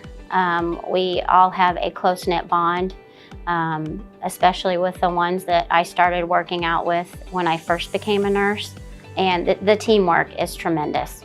Working on acute care as a new graduate would be a great learning experience. We see a wide variety of patients, surgicals, orthopedics, general medical, heart failure, diabetes. It's a wide variety that gives you a lot to learn from. Your basic nursing skills that you learned in nursing school will be used on acute care with all the different patient population, and to put what you've learned in a skills lab to practice with your patient population. We have a great team of nurses that work in home care. Sometimes in home care we get into some situations where the level of care is very high at home and there's a lot of resources needed, and just setting up a total plan to meet the patient's needs, that's where the nurses need some help. They can care for the patients extremely well. Nurses who work in home care will tell you one of the biggest satisfiers about being a home care nurse is the variety of patients that you see. In one day's time, you may visit a person who has a chronic respiratory illness, then a person who is a cardiac patient, then a wound, and then maybe a new ostomy. So the skill set is a varied skill set, but that's also the same thing that really entices some nurses, because they feel like they are always learning and they're getting to use many, many skills and not just in one specialized area. I do pre-op and post-op in the surgery department, and what makes it special is we get a lot of one-on-one time with our patients when they're awake, and I guess when they're asleep too, but more importantly when they're awake. I get to hear their stories, who they are. I'm not from this area, so it's really interesting for me to have that one-on-one time with them. So yeah, I think that's what makes it most special. The thing about surgery, especially at MDH, a lot of our surgeries are outpatient. So we're scheduled 7 to 3:30. So typically we're here early in the morning, and then we leave by 3:30. So it's nice, 8-hour shift, Monday through Friday. We get our holidays off and weekends off usually. I chose surgery because I really liked human anatomy. That was one of my favorite classes. During nursing school, I got to observe a couple different surgical procedures, and I just loved it. So in surgery, you have to have a lot of teamwork because there's many different areas that are providing care for the same patient. Surgery, you don't learn that in school. Like you learn everything on the job. So when you're starting out with nursing, like you're fresh, you don't have, you're just in a sponge ready to absorb. And I think surgery is the perfect place for that. ICU is special because the patients are a lot more ill than they would be on acute care, but you also have lower patient load. So it allows you to really focus in on each patient's care and be able to really take your time with, the drips and whatever the treatment plan is. The excitement about coming to work every day is absolutely, you don't know what's going to be here when you get here. It takes a special person to be able to jump right in and dive into ICU from the get-go. I mean, I've seen people do it. I've worked with great nurses that have done it, but in my experience, I enjoyed working in acute care, getting my experience, and then cross-training as soon as I can. Don't be scared to volunteer and say, I'll do that, let me cross-train. Don't be scared to do that. Just always be willing to experience different things. I think my favorite part about being in staff development is being able to mentor and collaborate with all the staff, getting to know all the faces of all the staff and be able to work with them to watch their growth. Also knowing how to educate, being able to educate in different ways. People learn differently. Some people are going to learn more auditory, some people are going to need to do more of the hands-on tactile skills. So just being able to adapt that orientation to be able to provide the education where they're going to get the most out of it. I think the biggest thing is being a resource for our staff throughout the orientation, as well as, we're still there as a continued resource throughout their whole employment to be able to continue their education. OB is the best job I've ever had, probably the toughest job I've ever had, just because it can change on a dime. Everything can be going fine, and then all of a sudden it's not. And you have to be prepared for that, and you have to be prepared to care for two patients at once, one that you can see and one that you can't see. I've had my babies here. I've had one of my babies in this room almost 14 years ago. It's just an incredible amount of teamwork that goes on. It's an incredible amount of trust, and most of the time it's fun to see a new person come into the world and celebrate with those parents. OB is exciting, and you never know what can happen and what can walk in the door, but at the same time you get to really give total holistic care in OB, as in you get to really see the emotional side of patients, and then you also get to help them physically too, so it's just a really good feeling. I look forward to having my babies here someday because I know that my coworkers / good friends are going to take amazing care of me, and I know the providers will completely support me and my baby as well. We hope that future nurses of MDH will choose us, and those who are already here will want to continue on because we have such a strong sense of team, whether it's the teamwork within a department between shifts or interdepartmentally when they do a handoff between one department to another. It's just a very strong sense of team and support for one another, and a great respect for everyone's various roles, because it takes the whole team for all of us to be successful and for the patient to have a good outcome.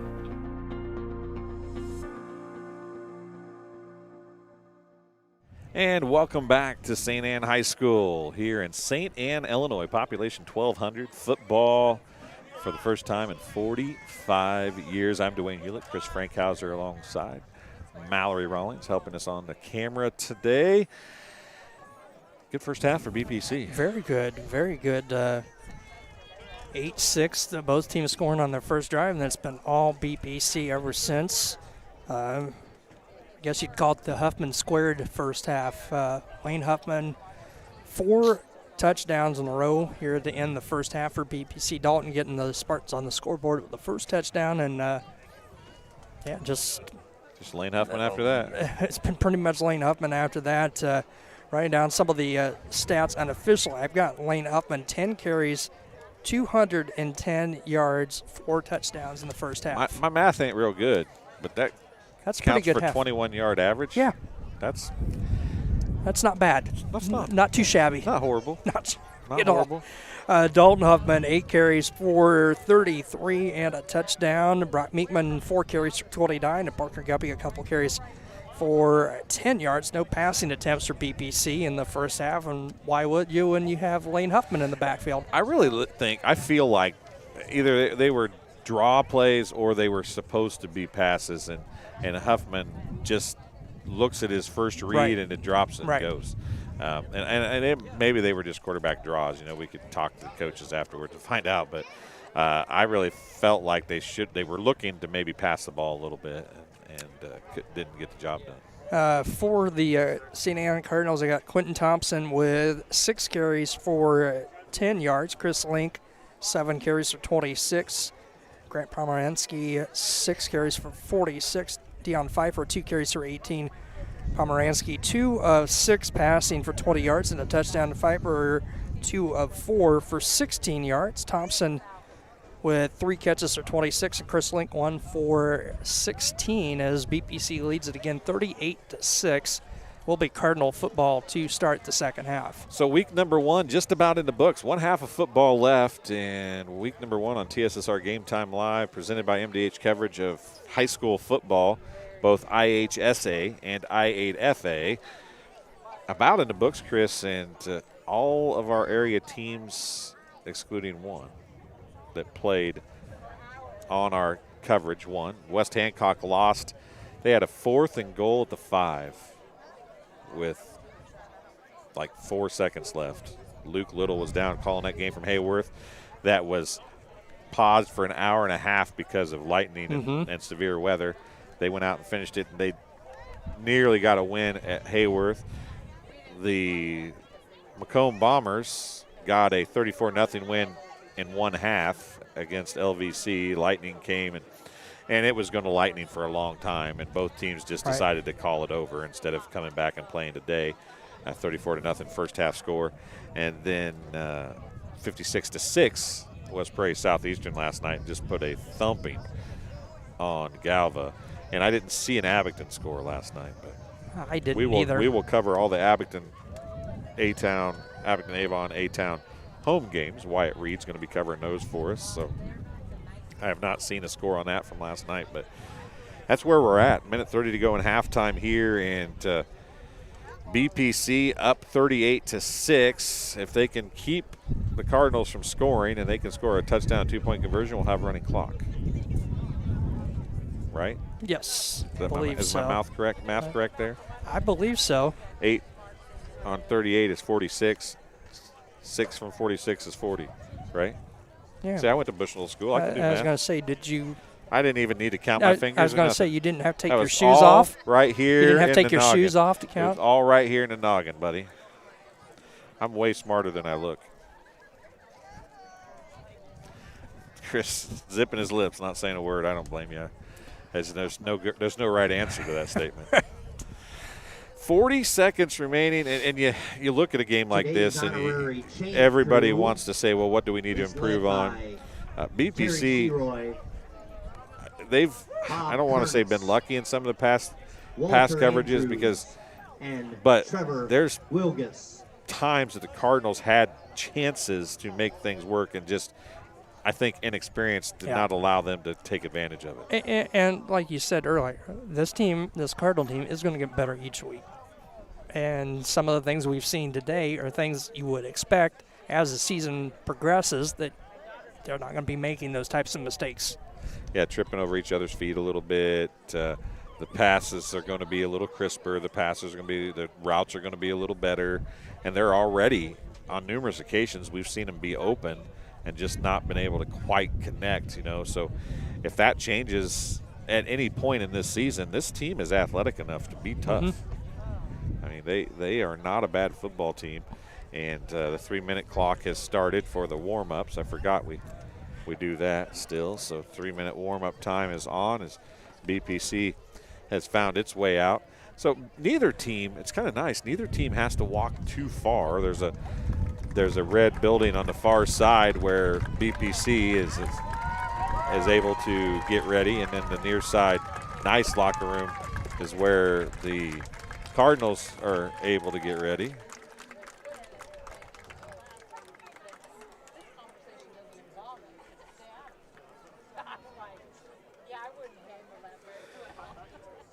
The only thing everybody walking out arm in arm except one pair. And that one pair has included the same player both times. That's something that bothers me a little. Not that it really matters, I don't suppose, but you know, sometimes teams need to do team things, you know, even if you don't like them necessarily. 1:48 left in the warm-up. BPC's actually taking real stretching calisthenics. That's usually it's just some little circle and motion a little bit and whatever. But both teams are going to take a little bit. Yeah, today's a day that, you know, last night you probably didn't need to stretch a whole lot at halftime because it was so hot. You never really cooled off, but it has cooled down quite a bit. The wind's blowing. If you're in the shade here, it's not bad at all. No, it's actually very pleasant. 74 degrees currently here in St. Anne's. Sunny. With a stiff breeze out of the north. Partly cloudy, actually. Mostly cloudy. Partly cloudy. We've been pretty overcast at times. Hopefully everybody back home is staying safe. So we had some weather issues over in Fulton County. Tornado warning a little earlier. Round of applause for your St. Anne Cardinals. Hopefully everybody back home is safe. We'll come home to not a derecho kind of thing. No, that was one of those is plenty to go through. In a lifetime, let alone a year. So, yeah, you look at this, and the Cardinals get the ball first. They haven't scored since their first possession, which, you know, you and I talked about. They looked really good in their first possession, and we thought it might be a scoring contest, like, you know, back and forth, and it just hasn't come to fruition. But at the same time, it could happen at any minute. It could start being just trading touchdowns the rest of the way kind of deal. Yeah, because they moved the football at times well. Like I said, sometimes it's just some little nuances here and there that they're just a little off that, you know, a more experienced team would probably not make those types of mistakes. Going deep to receive is Demarius Lucas again. Dion Pfeiffer was over talking to the head coach, Alan Rude. And it'd be interesting to see if Pomeranski or Pfeiffer come back. Pfeiffer's a junior, Pomeranski a sophomore. Have both played quarterback there in the first half as we get ready to go with the third quarter live from St. Anne High School in St. Anne, Illinois. It's 38-6, and it will be Cardinal football to start the second half. 12 minutes on the clock. Osmond Perelku in to kick off. Back to receive for the Cardinals. It's amazing how last night was miserable and today feels like football weather. Yeah. This is about perfect. It is gorgeous out here. Here's Perelku, hand up, on the kick. Another nice kick into the wind. Fielded about the 12. Marius Lucas has it. He's got some running room. Breaks one tackle. Going to get out near the 40. Great way to start. Perelku on the tackle with a little bit of an assist from number 16, Nolan Hauer, a freshman for BPC. It'll be 1st and 10 from the 39 for the Cardinals. That's their best return they've had in quite some time.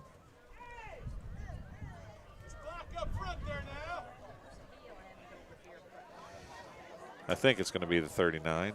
They're finally just now getting the ball set. You know, and we've talked about the huddle being, and Pfeiffer is going to go back at quarterback. We've talked about the huddle being across the line of scrimmage for the Cardinals several times. The referees have been very slow to spot the football on most of those occasions. Pfeiffer hands off to Link. Link breaks a tackle, sidesteps another. Willie and Ethan Pierce there on the stop, a gain of about 8. We'll see where they mark it. 9 yards. Well, they're going to give him 9. It is a gain of 9. 2nd down and 1 for the Cardinals. 11:35 to go here in the third quarter. Just underway. First offensive play of the half. The Cardinals go for 9, and it's 2nd down and 1. Pfeiffer and Link in the backfield. Pfeiffer the quarterback. He's going to hand off to Link again. Left side this time. Link bounces it back. And he stiff arms one. Perelku breaks Willie's tackle, breaks another couple tackles, and he's going to go for a first down. Talon Love and Ethan Pierce finally bring him down from the 48 down to the 42. No, he's inside the third. Where are they going to mark him at? All the way out to the 42. Chris Link, number 5. 2. So a gain of 10. And see, that's another thing is that's exactly what the play ended clear down at the 30, and the referees were standing across the 40 in between the 35 and the 40, and then they bring it out to the 42. It's hard for the team to set their huddle up when you don't know where they're going to bring the ball to. And Link again. He's going to bounce outside. This time he's not going to get much. A nice job making a hand tackle was William Anderson, and then Nate Kramer came and finished him off. A gain of 1, second 1 for Chris Link on a 1-yard carry. Second and wouldn't even maybe call it even 1, it looks like. Yeah, it's 9.5. Yeah, it's truly not a yard gain, and so technically it's still 2nd and 10. But you know the hometown stats gave him a yard. I would have if I was hometown stats. Pfeiffer. Thompson was in motion. He goes far side. It's split. Now he comes back near side. He's going to look for the pass to the flat. It's incomplete. Talon Love ran underneath that route, and Pfeiffer did a good job of throwing it back behind him, and if Thompson could have made that catch, he'd have been running for a long time. That'll stop the clock at 10:17 to play here in the third. 38-6 in favor of BPC. 10:17 remaining. Third quarter action from St. Anne High School. St. Anne Cardinals have the ball. Pfeiffer shotgun, a really deep setback as Link. In motion was Thompson. Short snap, he goes down, he's down. He picked it up with a knee on the ground, and that's just one of those unfortunate things, you know. And the kids watch NFL, you can do that in NFL, right? Yeah. You can't do it in high school. And he's going to lose back to the 47. 6 yards. Loses 6, and it's 4th down and 14. 15. 4th down and 15, and they'll go for it, I'm sure, here, as Pfeiffer's going to go back 2 wides far, 2 wides near. It's Davis and Link far side. Thompson and Pomeranski near side. He's going to go to Link, or Davis, excuse me, and it's incomplete off the hands. It'll be a turnover on downs, possession of BPC. 1st and 10 at their own 47. Nice play by and see who made the on the pressure there for BPC. Hit Pfeiffer just about a second after he let go of that football. Cardinals turn it over on downs. Spartans BPC will have it 1st and 10 from their own 47. 7-yard line. 9:34 to play here in the third. First chance to get it to 40 here. 3:34 p.m. Perelku out wide right. Beekman, the split back. He's going to go in motion, comes to tight. Lane Huffman right side. And he stiff arms again, and he's got down the sideline, but stepped out of bounds. Inside the 40. He's going to gain by Cardinals number 20. They're going to mark him at the 41. 11 yards. 11 yards of first down inside the 45 to the 42-yard line for the Spartans in Cardinal territory with 9:26 remaining.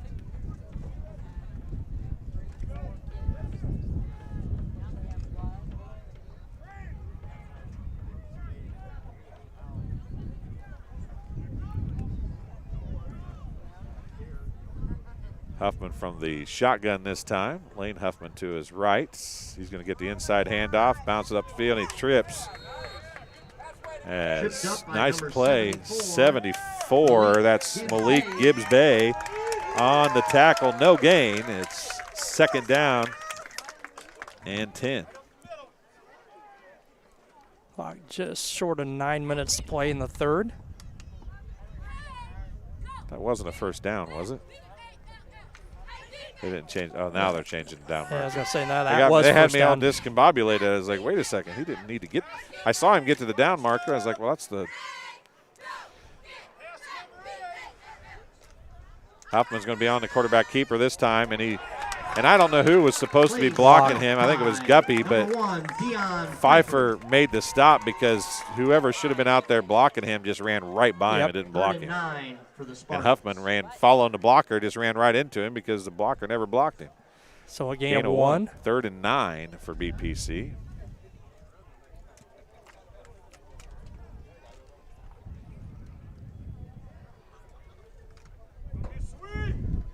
center, number 55, Carter Chambers, walking to the ball. Huffman back in the shotgun again. Guppy inside, fakes the handoff. Now he's going to throw. Right side, he's got Perelku open. Makes the catch, trying to strip the ball out. They can't do it. It's going to be a nice completion. Inside the 15. Osmond Perelku making the first completion from the 40. Complete to number 8. 25. By number 10, Grant Pomeranski. 26 yards. Matthew Langelier. 1st and 10 at the 14-yard line for the Spartans.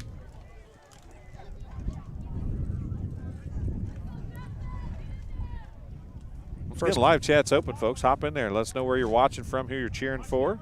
We'd love to see you in there. Huffman and Guppy in the backfield now. Jones, handoff's going to go to Guppy. He's got some running room around right side. He's going to be close to a first down and ran out of bounds.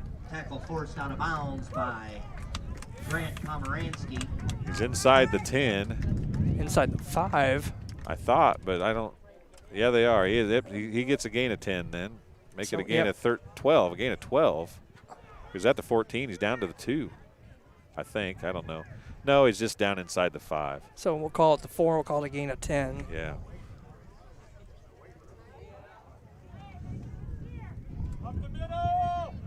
So Huffman back under center. Perelku going far left. Jones is the split on the near side. Guppy's the deep back. Handoff's going to go to Guppy. Guppy's going to slip and fall and be outside the 5-yard line to the 6. Great read by number 1, Dion Pfeiffer. Thompson. Dion Pfeiffer for Pfeiffer makes the stop again. a loss. Willie coming in to replace number 7, Gary Hughes this time.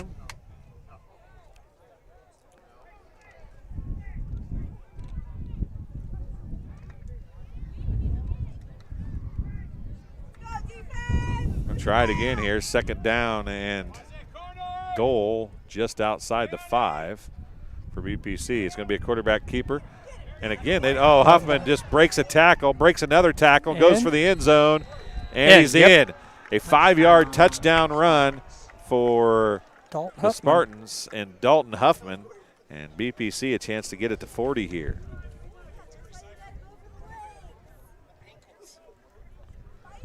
.644 to play in the 3rd.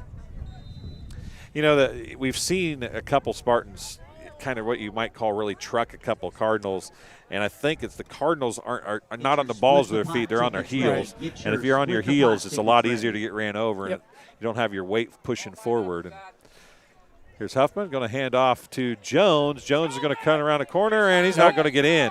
That's a huge stop as far as the clock running goes. Extra point was denied by and number 5. That's the difference between Lane Huffman and Xander Jones. Huffman turns that upfield and runs into somebody. Jones just tried to run him to the corner and then didn't have the angle to get anything done. So we'll take a break and we'll be back. Spartans lead 44-6 with 6:44 to go here in quarter number 3. 0-1.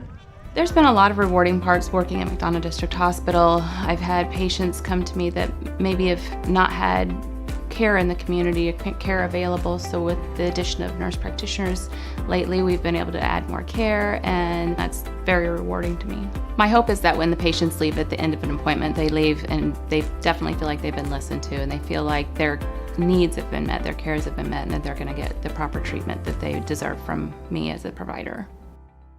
Back here at St. Anne's High School, 6:44 to play here in the 3rd quarter. BPC tacking on another 6, not able to convert to push us to a 40-point lead, 44-6 in favor of BPC. We're brought to you by Rosie's Pizza. They offer something for everyone with pasta, sandwiches, and of course pizza. Dine in or carry out at 458 East Main Street in Bushnell. They also deliver to Good Hope, Adair, and all points in between. For delivery, call 309-772-2101.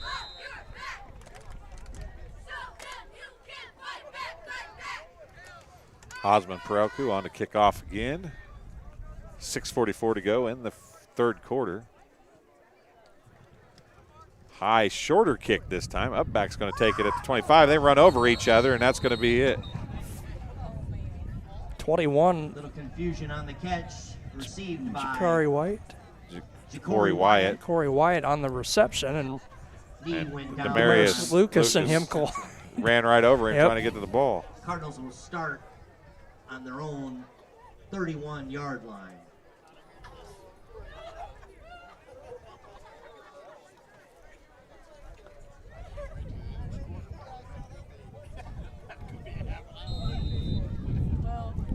.641 remaining. And the third quarter. 44-6, BPC with the lead. Pfeiffer, inside handoff Thompson. Cuts it up inside, and Nate Kramer is there to make a big stick. Gain of 2. Yeah, short 2. Second and 8. 6:28 remaining.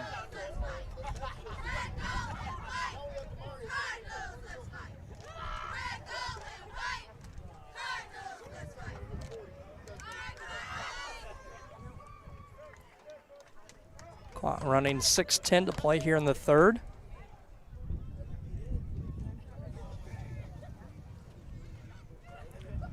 Pfeiffer's going to keep it far side, and he's going to be wrapped up in the backfield. He'll lose about Willie to the 25. He'll lose 4. Willie on the stop for BPC. Actually 3, I guess it is. Is it 3 or 4? Loss of 4.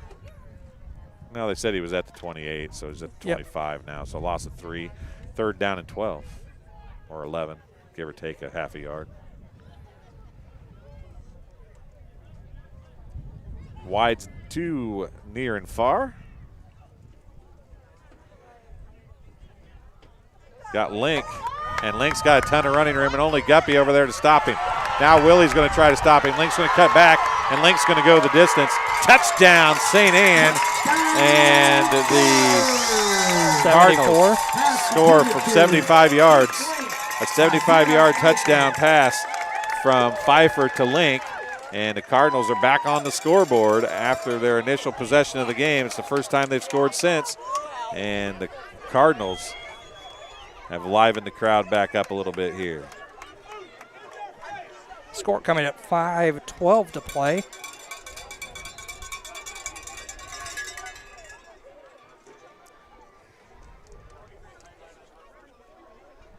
Pfeiffer trying the 2-point conversion here. Looks right, rolls right. Gonna hop, jump pass is good to, is that Thompson? I think so. Pfeiffer to Thompson. That's 44-14. And with that, we'll take a break, and we'll be back on TSSR Game Time Live, presented by MDH, right after this. I grew up in a small town in Missouri, and I like the feel of community. I like knowing the people that I take care of and knowing the people around me, providing care for someone that you know is in this community and helping them to get better. I chose physical therapy because I knew I wanted to be in the healthcare field. I wanted to be able to help patients in some way related to more in depth. We get to know our patients, and that's really what kind of sets us apart. Back here at St. Anne's High School, 5:12 to play in the third quarter. St. Anne's is connecting on a 75-yard touchdown pass to make it 44-14 in favor of BPC. We're brought to you by Isle Enterprises and Isle Trucking. They can take your product down the road, near or far, and also offer top-notch heavy-duty truck and trailer repair. Second-generation business continues to grow and continues to support BPC athletics. Stop by and see Danny or Travis on 41 South Prairie City, or call them at 309-775-3333.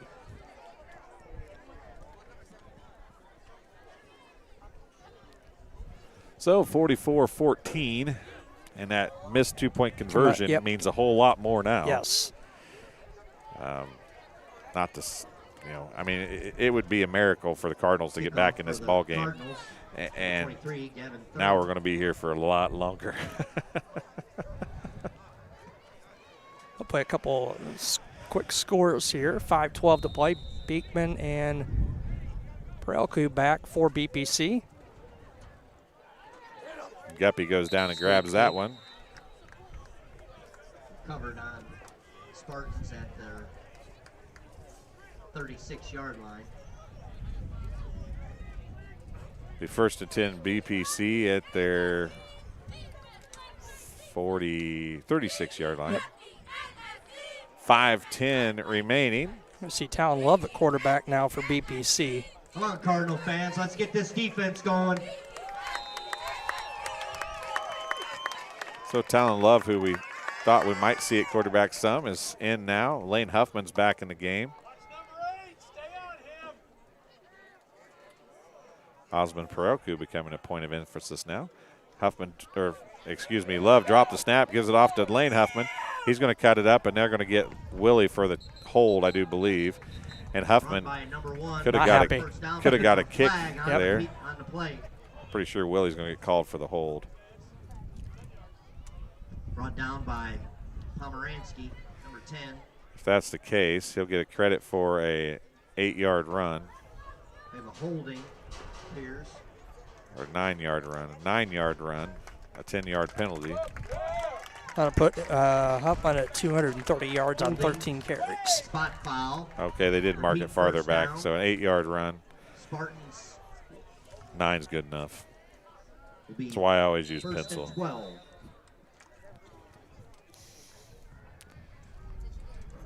Clock running, 4:55 to go.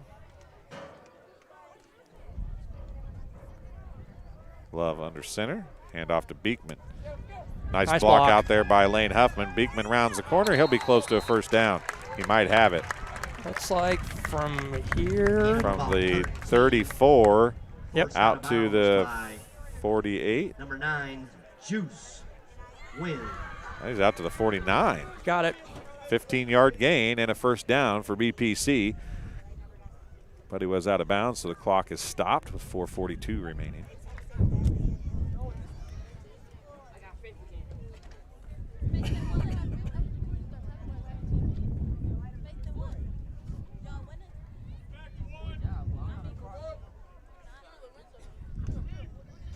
Love from shotgun this time. He's going to roll right, keep it himself. He's got some running room, cuts it back across the middle, and gets tripped up, but he's going to have another first down. Up by number 74, Malik Gibbs-Bay. 49 to the 39, which is a 12-yard gain. Give Malik Gibbs-Bay for the Cardinals a big shout out there as he, trailing the play from his lineman position, came back and got the tackle on the quarterback.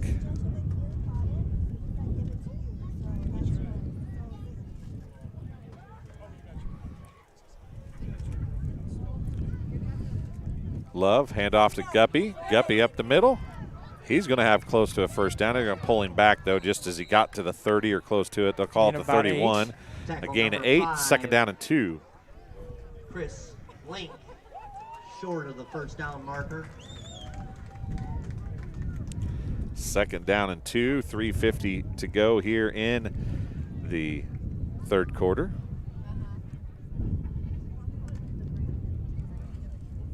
First quarter went pretty quick. Yes. and actually the third quarter's gone relatively quickly. Right. You know, both teams scoring. It seems like when both teams score, it goes faster. Jones, fake handoff to him, give off to Guppy, right side. He's got a first down and a bunch more. He's down near the 20. Give him a gain of 10. And it's a first and 10 at the 21-yard line for the Spartans. Grant Pomeranski. Clock running, 3:22 remaining in the third quarter.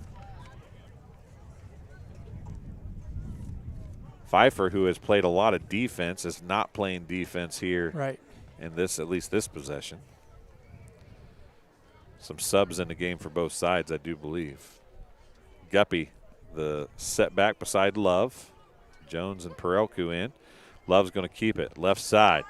Bunch of white jerseys out in front of him. He cuts it back in. And another hold. Pretty clear. I think it might have been Perelku on the hold. Get some credit for some yards first. See where they mark it from. There's 2 flags down. See which one they mark it from. 10-yard penalty, going to repeat first down. mark it from the deep one. That's a 5, 6, 7-yard run for Love, and it's going to be a 10-yard penalty, which should make it 1st and 13 after the penalty. Well, they're moving it way back 15. there. That's almost 1st and 15. Almost. They marked that was a penalty. It'll be 1st and 16. Give him a 5-yard run In the Cardinals. because it's really not 16, it's only Right. 15. 2:50 to play here in the third From quarter. the 26-yard line. Love shotgun. Lane Huffman back in the ball game. 2:35 remaining, third quarter. Love's going to keep it again on around the right side this time. He's going to bounce it outside and then go for a short gain. Tackle by number 5, 4. Chris Lane. Looks like about 4, 2nd down and 11 for the Spartans. 2:22 remaining. 2nd 11. Timeout. BPC. There's a timeout on the field. And since we're in a timeout, we can tell you some more of those great sports sponsors, including M&B Furniture, Bushnell's only furniture store. M&B Furniture is a mainstay in the community and offers free delivery within 40 miles for everything you need to furnish a new home or replenish an old one. Stop and see the fine folks at 481 West Main Street or find them on Facebook, Instagram, or the web at www.mandbfurnitureinc.com. You can also call them at 309-772-2111. And also brought to you by Farmers and Merchant State Bank. For over 100 years, Farmers and Merchant State Bank of Bushnell has been servicing the local community's needs for personal and business banking, as well as home and agricultural lending and its trust department. Stop by the main branch at 44 East Main Street or the drive-up facility on Cole Street to learn more. Farmers and Merchants is a member FDIC and equal housing lender.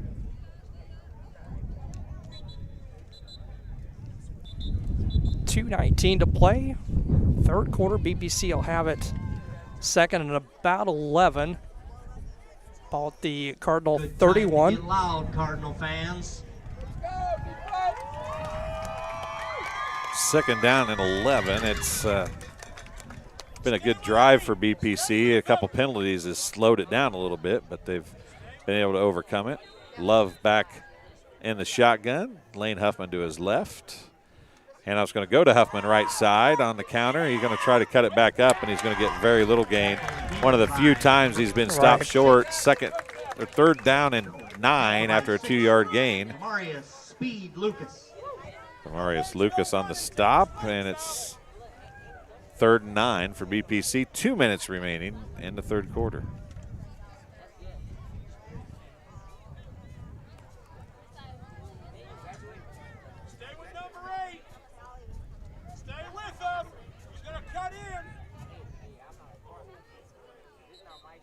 And an illegal procedure on the right tackle over there, number 70. William Anderson was waving his arm.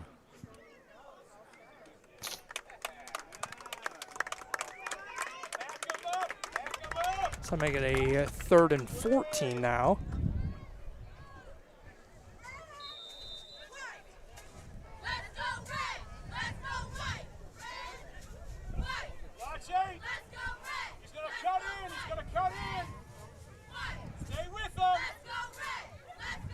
Love waiting for the clock to run here as they're 120. The arm starts to wave, then he'll take the snap. Telling Love's going to take the snap. He's going to roll left side. Around the corner he goes. He's going to be down inside the 15. Manageable 4th down. Just inside the 15 to 14. Going to be about a 10-yard gain. 4th and 4.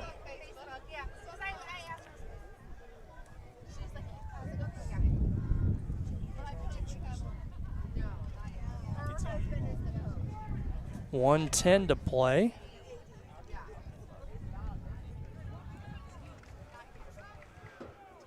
.44-14 is the score. Clock's still running. No, they stopped it. They ran out of bounds. 1:10 remaining. 4th and 3. Huffman going to round the corner. He'll get the first down, I think. He does. Breaks a tackle, tries to stay in bounds and can't. He'll go out of bounds down near the 6 or 7 yard line. 1st and 10 1st and goal for BPC. Elijah Van Scoop. Looks like he's at the 7. A 5-yard gain. No, it was more than that, wasn't 14's back at the 14. So 7-yard gain. 7. 15 carries, 239 now for Lane Huffman. He's going to stay in the game, see if he can get him another touchdown here.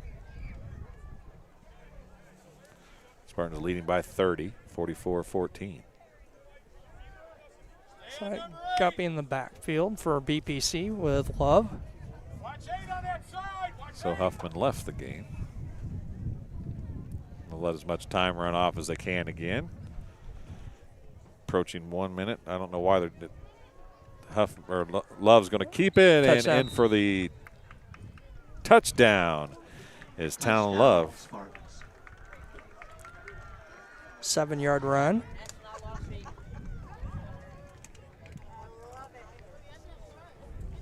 So 50-14 is the score with 55.1 seconds remaining. 2-point conversion attempt coming here.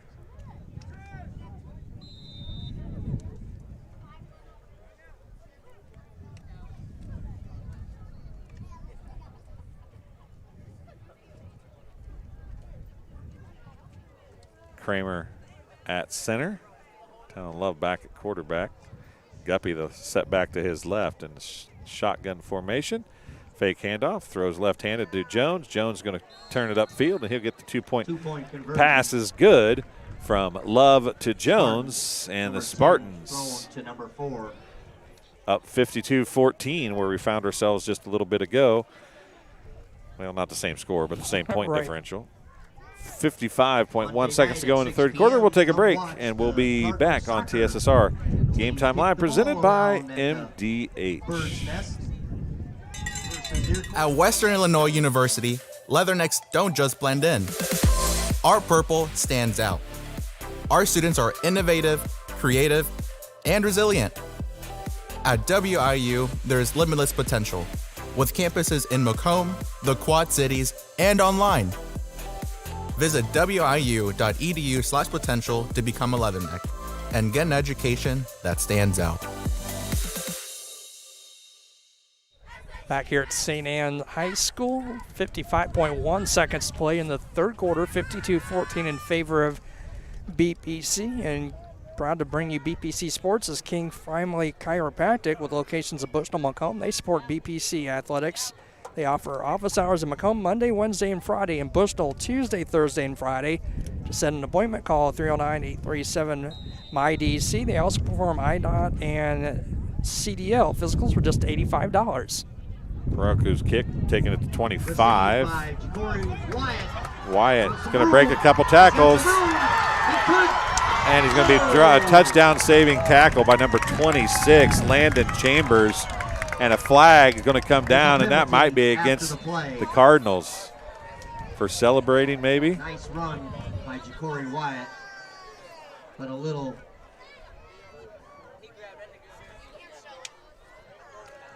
unsportsmanlike activity at the end.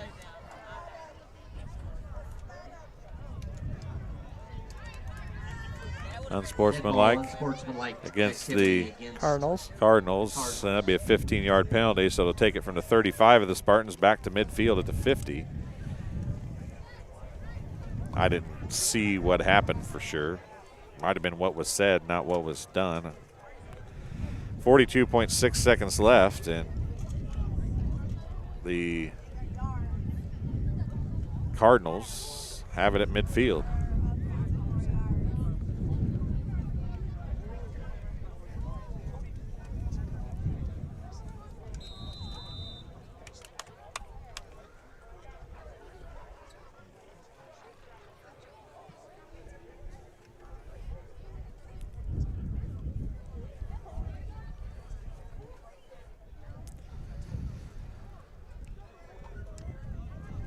So Pfeiffer back in at quarterback, 2 wides near, 2 wides far, and then probably going to be a passing game the rest of the way. Well, they're going to throw a flag. Link's going to have it up the middle on the run, as they proved me wrong right off the bat. About 8, but we'll have to wait. Gain of 6, actually. There's a procedure play. Flags. Illegal shift. Illegal shift. two-minute motion at the same time. Yeah, both wings actually came together. They didn't know which one was supposed to move, so they both went, I guess. That happens occasionally in the first game of the year.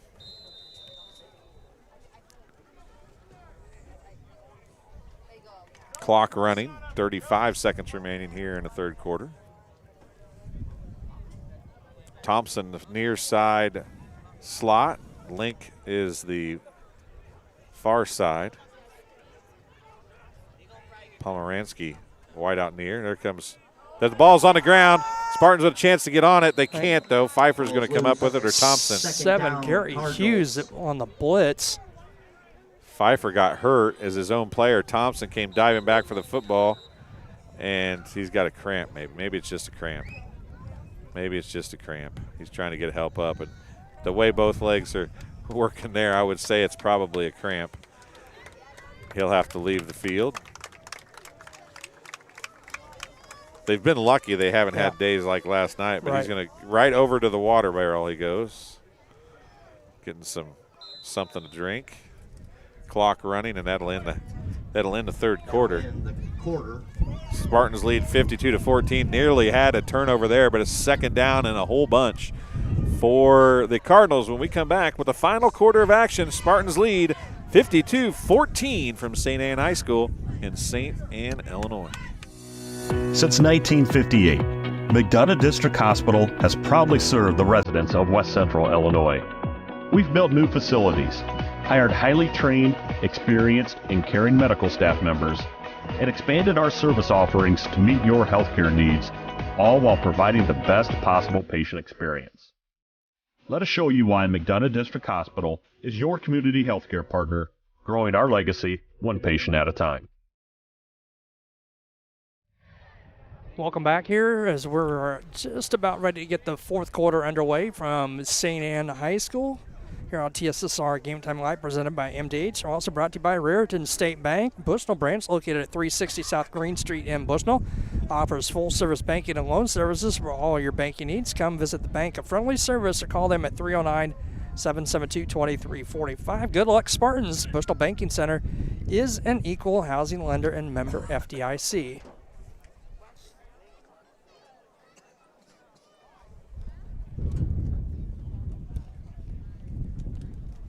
Sorry about that, folks.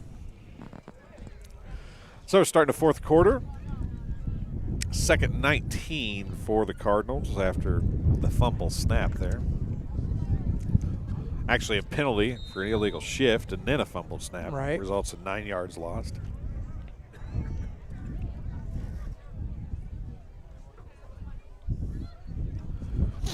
Pomeranski lofts it up. Link is there. Willie knocks it away. And I'll tell you what, Link had a hand on Willie's back the entire time. Pomeranski to Link.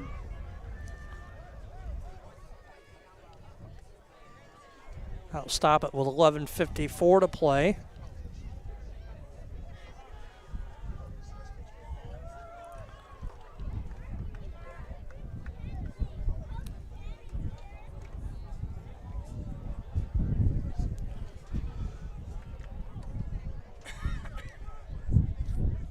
Third and long for the Cardinals. Pomeranski back at quarterback. He's going to drop, roll left. Jones is there, breaks one tackle, and he's going to be dropped. Big hit by Willie and Guppy. And about 5. And Willie a little slow getting up. Guppy and Willie slow getting up. I think Willie might have a cramp. Willie's walking like he's got a cramp. Injury timeout. Guppy's down, not like a cramp. So with 11:39 to go here in the fourth quarter, it is a gain of about 5. It's going to bring up 4th and 14 for the Cardinals.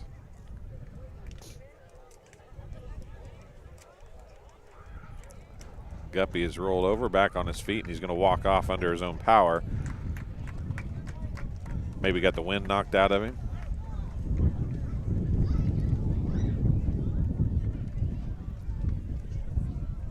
Talon Love's going to come in. Caden Yoakum heads out. clock runs. 11:38 remaining. 4th and 14, and Pfeiffer's back in the game. Stretched out the calf on the near side. We talked about that not on camera, but off air. So he's back in the game. He's going to throw, and he gets a big hit. He's lofted up. It's too deep. Overthrows the intended receiver, Jordan Davis. And it's a turnover on downs. 1st and 10, BPC at the 46-yard line of the Cardinals. It'll be 1st and 10.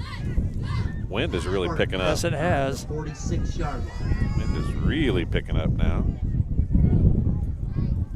Sorry about the wind, folks. There's not a whole lot we can do about it. Put our hands over our mouths. But Mallory's wishing she brought a jacket. It's turning. It's a little chilly. When we were loading the car this morning, she said to me, "Why did you tell me I needed a jacket? It's too hot. Why do I need to bring a sweatshirt?" Now I'm wishing I'd have brought a sweatshirt. Right. 52-14. 1st and 10, BPC at the 46-yard line of the Cardinals. 11:17 to go here in the football game. Lane Huffman back in the backfield with Love. Yeah, he plays about every 4th play. Well, Guppy's out, so he might have to play more. Talon Love, left side. He's got a lot of running room. Down the sideline he goes, and he's going to be pushed out of bounds inside the 30 near the 25. Pushed out of bounds by number 6, Demarius Lucas. Lucas knocks him out of bounds at the 27-yard line, it would appear. So from the 46, nope, to the 28. That's 18 yards on the carry for Talon Love, and it's a 1st and 10 for BPC at the 28-yard line of the Cardinals. Now they're saying it's at the 27. Looks like the 28 to me, but it might be the 27. You give him whatever you want to give him. We're giving him 18. Okay. Talon Love up under center this time. Lane Huffman, the deep setback. Right, wide out in motion is Jones. And I was going to go to Huffman. He's going to cut it right back. And now he's going to cut against the grain. He's got some running room left side. He might go. He's gone. He's gone. Touchdown, Spartans. And the clock will not stop as it's 58-14, a 44-point lead for BPC and the Spartans. 266 yards now for Huffman and 5 touchdowns. That's like the kind of stuff you get in a Madden football game. Yeah, I was going to say exactly that. Clock should be running, shouldn't it? I thought so.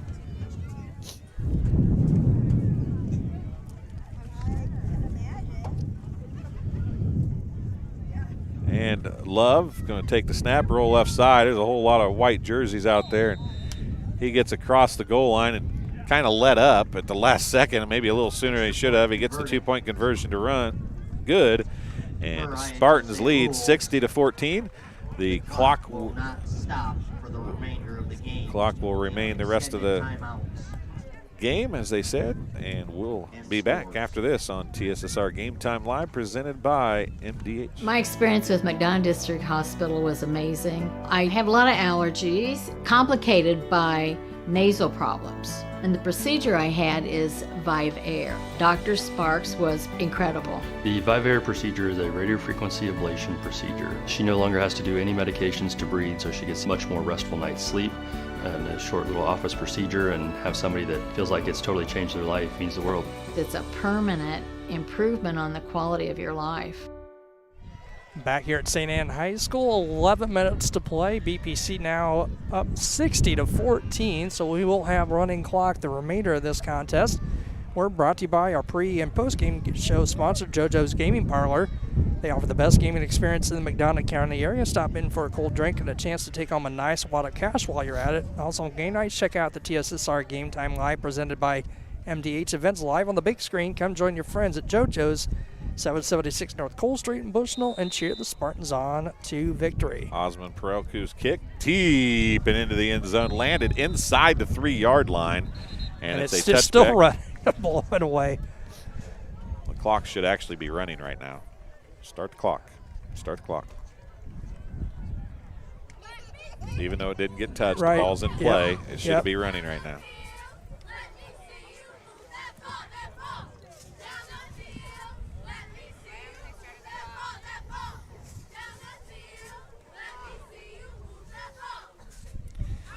So 60-14 is the score. There's the clock running. As soon as the ball was touched, it should have started running. Now, normally, yes, normal situations, that's not the case. It would have never started there. Right. It doesn't start until the defending player or the receiving team touches the ball. But because of the 40-point rule, right, it should have started and not stopped during that time. It's Pfeiffer back. He's got a wide open receiver. Oh, he had a wide open receiver, and then he underthrew it, and the receiver. Nolan Hover, freshman. Hauer. The interception for BPC, a freshman getting a varsity interception, and the clock will run approaching the 10-minute mark now after the interception by the freshman, number 16, Nolan Hauer. And BPC will probably go back to, for sure, using as much time as they can on every play now.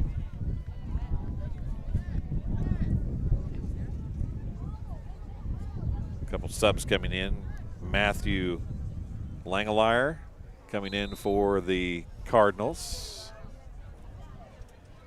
88, Jason Bliley out there calling the defensive play.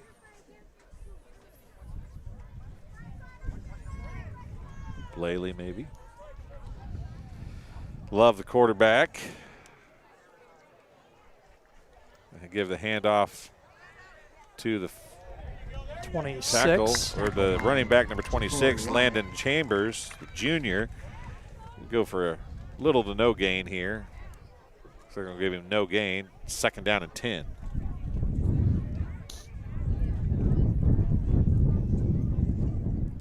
Clock continuing to tick down with a running clock right at 9 minutes to play.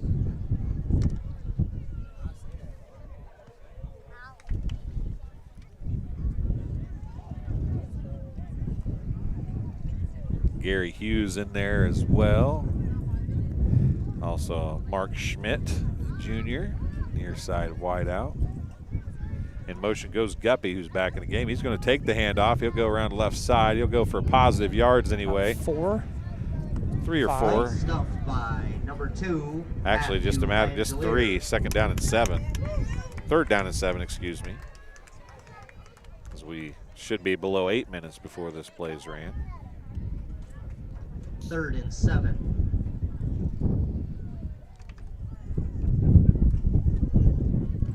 Bunch of subs in the game. Spartans don't have a ton of subs on the sideline, so there's only so many people they can put in the game, even in a blowout like this. That's part of the thing. You see some lopsided scores in 8-man because of that, because they just can't take people out of the game.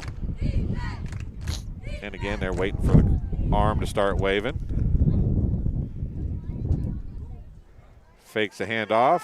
Love upfield, breaks a couple tackles and stays in bounds, and is going to get a gain of 5. And it'll be 4th and a long 2 for BPC. 7:30 to play. BPC taking the better part of a minute per play here.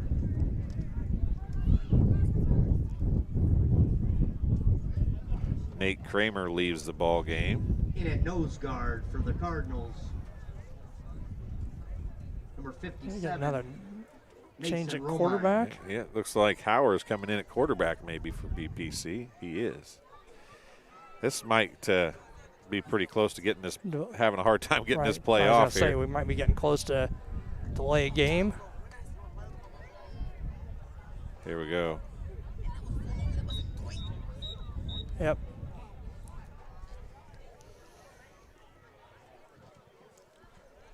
That's okay. Clock keeps running. Yep. False start. Spartans, 5-yard penalty. Repeat 4th down. So that makes it 4th and about 7 now. Another Cardinal in the game is number 41, Nathan Bramer. Hauer, the quarterback now. Going to take the snap. It's on the ground. He's going to dive on it, and it'll be a turnover on downs to the Cardinals at the 44-yard line of BPC. Fumble recovered by Spartans. Turnover on downs. Clock down to just over 6 minutes to play. 44-yard line.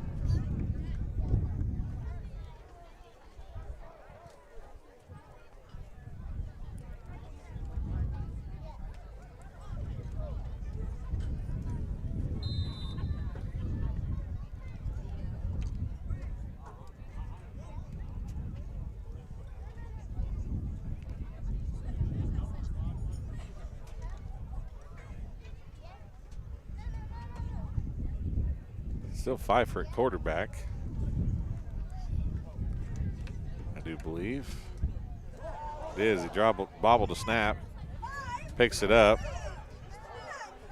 and run a bunch of time off the clock here if nothing else. And a nice play. Yep. Back down in the backfield, number 42 is Tanner Pierce.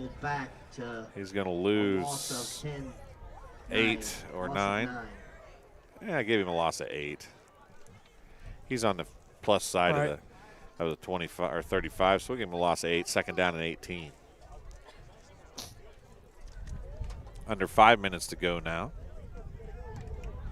Second and Sun River Terrace.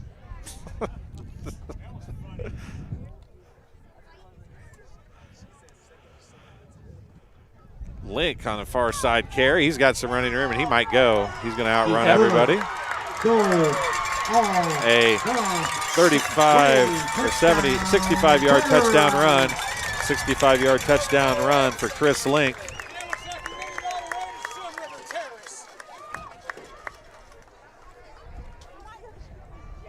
Sun River Terrace isn't that far, apparently. It's 65 yards away from what I can tell. Having some fun with the fans here. Touchdown run for Chris Link. Makes it a 60-20 score.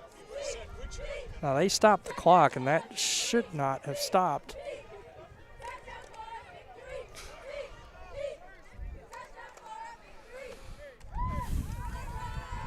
Clock does not stop on touchdowns, only on timeout after a touchdown. 2-point conversion is good. 2-point conversion complete to Jordan Davis.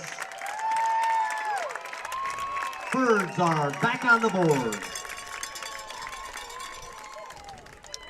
4:23 remaining, 66-22. We'll take another break and be back on TSSR Game Time Live, presented by MDH. I chose MDH. We moved here, and I was researching different places that would allow me to VBAC, have a vaginal birth after C-section, and the doctors here do encourage that, and so I chose that after looking online, and I wouldn't want to deliver anywhere else because they all go above and beyond, and they're so kind and actually care about you.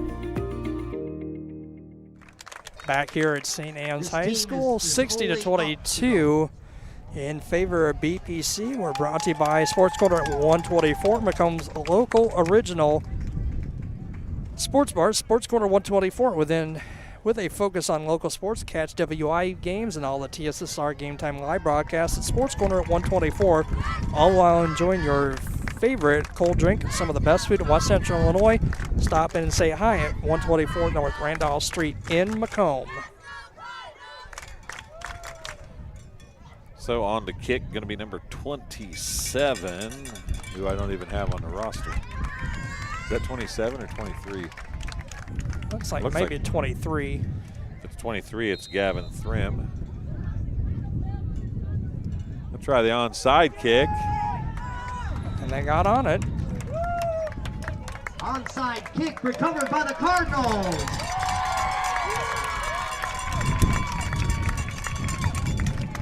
So the score may end up being closer than it would have been otherwise. Clock is running. 60-22 is the score. Getting stiff there, Chris? Yeah, I got cramp. I'm getting a cramp. It's heck to get old, buddy. I know. It's heck to get old. 3:50 remaining. Pfeiffer's still in at quarterback. They do have number 4, Elijah Gibbs, in at a split.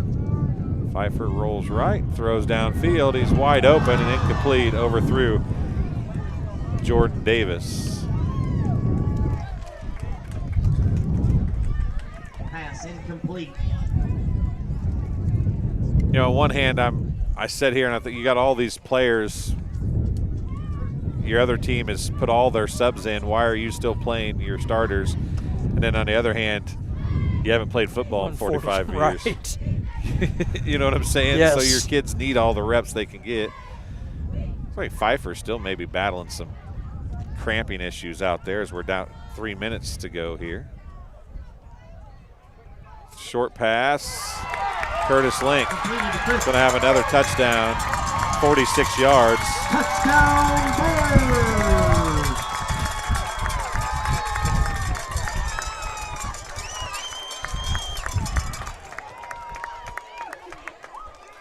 The clock is supposed to stay running.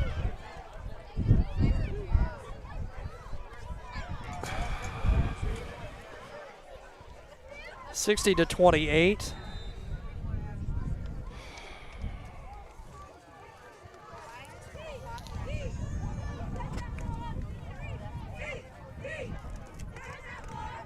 Pfeiffer. By not running it on these point after attempts, it allows them to have another touchdown or two. Another jump pass is good. Jump pass completed to Quentin Thompson for the 2-point conversion. 60-30 is the score.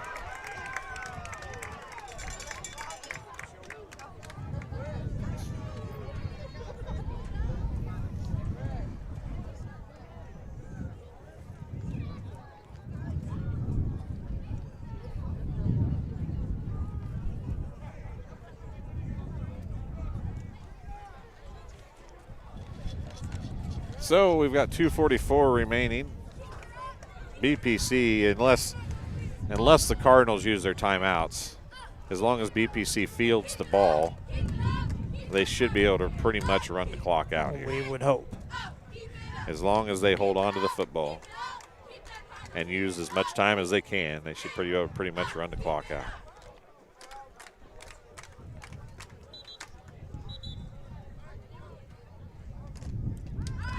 BPC does have their normal kick coverage team. Today. Great job, ladies.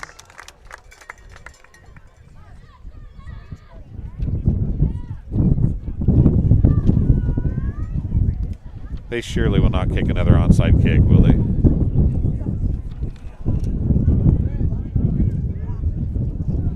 I wouldn't rule it out. If they kick an onside kick, I would put my starters in and score another touchdown. I'm not going to lie. I got no problem with you scoring. I got no problem with you scoring when you have the chance, but onside kicks is a little bit ridiculous.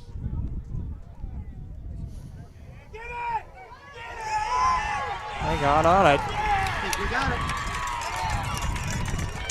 Cardinal ball. Start the clock. Start the clock.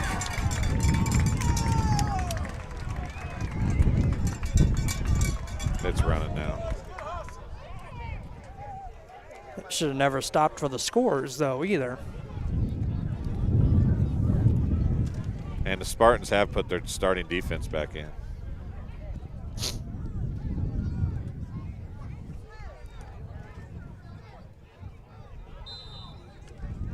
Like I said, I got no problem with running plays when you have the ball, but kicking onside kicks when the clock is running and they have their subs in is a whole different ball game. And they are going after him now. There's the ball, comes loose. He gets it back, but back there is Ethan Pierce in the backfield. Kramer. Bringing a little reality back to the things here with a loss of 2 yards. 44, I'm sorry. 2nd down and 12. You know, normally I'm not like that, but you know, just like baseball, there's some couth to be done and some things. You know what I mean? Yep. And Pfeiffer back under center again. He's going to be under pressure again. Gets hit hard. Ball's tossed up and short and incomplete. 1:20 remaining. And the worst thing for the Cardinals at this point is the Spartans have had 2 possessions. They're over there rested. Yeah. They're coming out fresh and flying and probably not very happy. Right. And they are putting a licking on anybody they can get their hands on at this point. 1 minute remaining. Snap again. Spartans did not blitz that time. Throw is over the hand of Thompson, the intended receiver. It's 4th down and 12. 50 seconds to play. Oh, my goodness. Are you kidding me right now? On the field, Cardinals first. Timeout by the Cardinals. 45.4 seconds to play.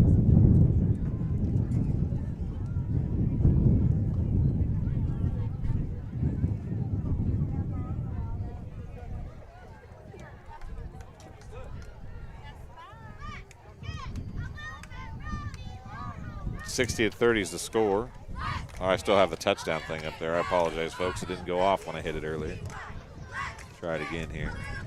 There, it's off. 60-30. 45.4 seconds remaining. It was 60-14 a few minutes ago. A couple onside kicks and no running clock when it should have been. a few touchdowns against the third string defense, and BPC said we'd seen enough of that after the second onside kick and brings their starting defense back out. And snap to Pfeiffer, throw underneath, knocked down by Huffman, intended for Link. Complete pass. And it's going to be turnover on downs to BPC with 30 seconds remaining. The Spartans do not have to run a play. Spartans do not have to run a play, and it does not appear like they're going to. I do believe the final score is going to be 60-30. And Spartans do not go to the line of scrimmage. That's the final, 60-30. BPC gets the win in a game that was not nearly that close, in all honesty, but they opened the I-8FA season with a 60-30 win over St. Anne. We'll take a break, and we'll be back on TSSR Game Time Live, presented by MDH, in just a couple minutes. Since 1958, McDonough District Hospital has proudly served the residents of West Central. At Western Illinois University, leathernecks don't just blend in. Our purple stands out. Our students are innovative, creative, and resilient. At WIU, there is limitless potential, with campuses in Macomb, the Quad Cities, and online. Visit wiu.edu/potential to become a leatherneck and get an education that stands I out. would have to say that is the most rewarding part of what I do, making a difference in people's lives, taking care of the women from puberty on through postmenopausal stages and seeing them go through the phases and stages of life. I chose physical therapy because I knew I wanted to be in the healthcare field. I wanted to be able to help patients in some way related to more in depth. We get to know our patients, and that's really what kind of sets us apart. 60-30 the final. BPC gets the win over St. Anne. Off air, we were talking. We will do some post-game stats here and call it good from St. Anne today. A beautiful facility. A team that's probably going to get better and better. You saw some things that they could do against the third string, and they'll probably get better as the season goes along and probably start doing that against the first string of some teams. Yeah, and running down the stats quickly for BPC, Lane Huffman unofficially 16 carries, 266, 5 touchdowns. Brock Beekman, 5 carries for 44. Dalton Huffman, 10 for 39. Dalton with a couple of touchdowns for BPC. Parker Guppy, 7 for 39. Talon Love, 7 for 63. And 1 of 1 passing for Huffman for 26 yards. Perkaloo with the 1 reception for 26 yards. And quickly for the St. Anne Cardinals, Quint Thompson, 7 for 12. Chris Link, 12 carries, 105 yards. Pomeranski, 7 for 57. Deion Pfeiffer, 7 carries for a net, no yards. Pomeranski, 2 of 7 passing and a touchdown. Pfeiffer, 4 of 13 with a couple of touchdowns and 121 yards. So final again, 60-30 in favor of BPC. As you said, that score not really indicative of how dominant this game was. It looks like, well, it's like he's heading this way. So maybe we'll get a couple, I guess, real quick minutes with him. I know you've got to pack up and head to the next event. Yeah, races for me in Logansport, Indiana. Problem is I lose an hour on the way there. That's the only problem with it. Coach is heading this way. We'll have a talk with him for a moment. think. Do you want to talk to him or you want me to? I don't care. It'd be easier for you to give him your headset because I'm stuck behind this table. Yes, you're kind of stuck. Unfortunately. He's gotten slowed down by a trove of people leaving the bleachers. This is really a nice place, folks. I mean, it is gorgeous here. The field's great. The track's going to be awesome. The grandstands are fantastic. Well, at least I think he was coming up here. Oh, he walked all the way around.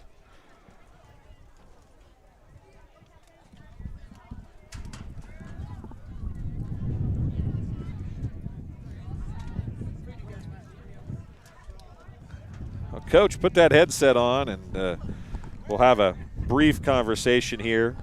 60-30, not indicative of how this game really was, I don't think, but a couple late scores and got him back in the game. It would appear a little bit, even though it really wasn't that close.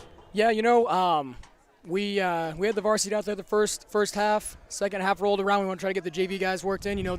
We've got a lot of young guys out here trying to step up and make plays. They got bullied a little bit here and there, but gave up a few scores. Overall, though, as a team, it's a great team win.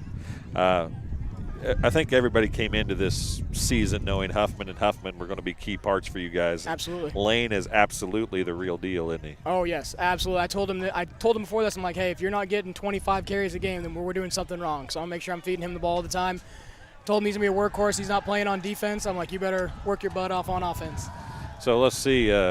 Unofficially 16 carries for 266 yards and 5 touchdowns is what we had him for. Wow, so I guess I didn't give him 25 carries. Okay, yeah, you suck, Coach. Yeah, wow. Need to give him a few more then, I guess. Well, here's what I thought is when Guppy got dinged up a little bit there, I was like, he's going to get another touchdown or so here is what I thought was going to happen. Yeah, but he's over there. He's just chomping at the bit to get back in. He doesn't want to come out. He's one of those kids that works his butt off, and he wants to be in and doesn't want to take any plays off. So it's the kind of players you like. Outside of how maybe the last half of the fourth quarter went, I thought St. Anne showed they have athletes, don't they? I mean, they're playing them now is a lot better than playing them in not week 6, 7, 8, 9. I 100% agree. I think they've got a lot of great athletes, and I think they're going to start to click here in a couple weeks, honestly, because they've got a lot of really good parts, and this is just putting it all together. A game like this, I mean, there was a lot of stuff going on here today. I mean, it's a brand new field. It's a brand new team. They haven't played in 45 years. Did you feel like your kids were getting caught up? We talked about it a lot. Were your kids getting caught up in any of that, or did they know much about any of that? Yeah, they had an idea about it, but we just preached discipline. Coming here, doing our job, not thinking about what they're going to do, because obviously we don't have any film on them. That 45 years no football, we don't have any film, so we're like, we're going to go there, play our game, stick to 8 to 10 plays, and that's exactly what we did. Well, sometimes. Coach Unruh back in the day, he had 1 or 2 or 3 sets, and he ran whatever out of those sets. And if you learn your plays, you don't have to have 100 of them. Exactly. You just have to have 5 that you run right. They might stop them occasionally, but if you do them right every time, you're going to break stuff. And that's kind of what it looked like you guys did today. They didn't stop Lane a whole lot at all, but other guys, they'd stop him one time, and the next time it'd be a 10-yard gain on the exact same play next. Yeah, I mean, finding what works and then continue to run it over and over and over again. If it ain't broke, then don't try to fix it. So what do you learn from a game like this, though? You kind of see what you've got out there. It's kind of hard, especially this week. We couldn't practice outside. We couldn't tackle. I think tackling is one of those things we still need to work on. A lot of missed tackles out there. Need to wrap up, but obviously I'm going to give him a pass this week just because we had that full week of not being able to tackle due to the heat. So just small things, small little details we can work on here and there, and it's the first game, so we've got a lot of improvement we can do.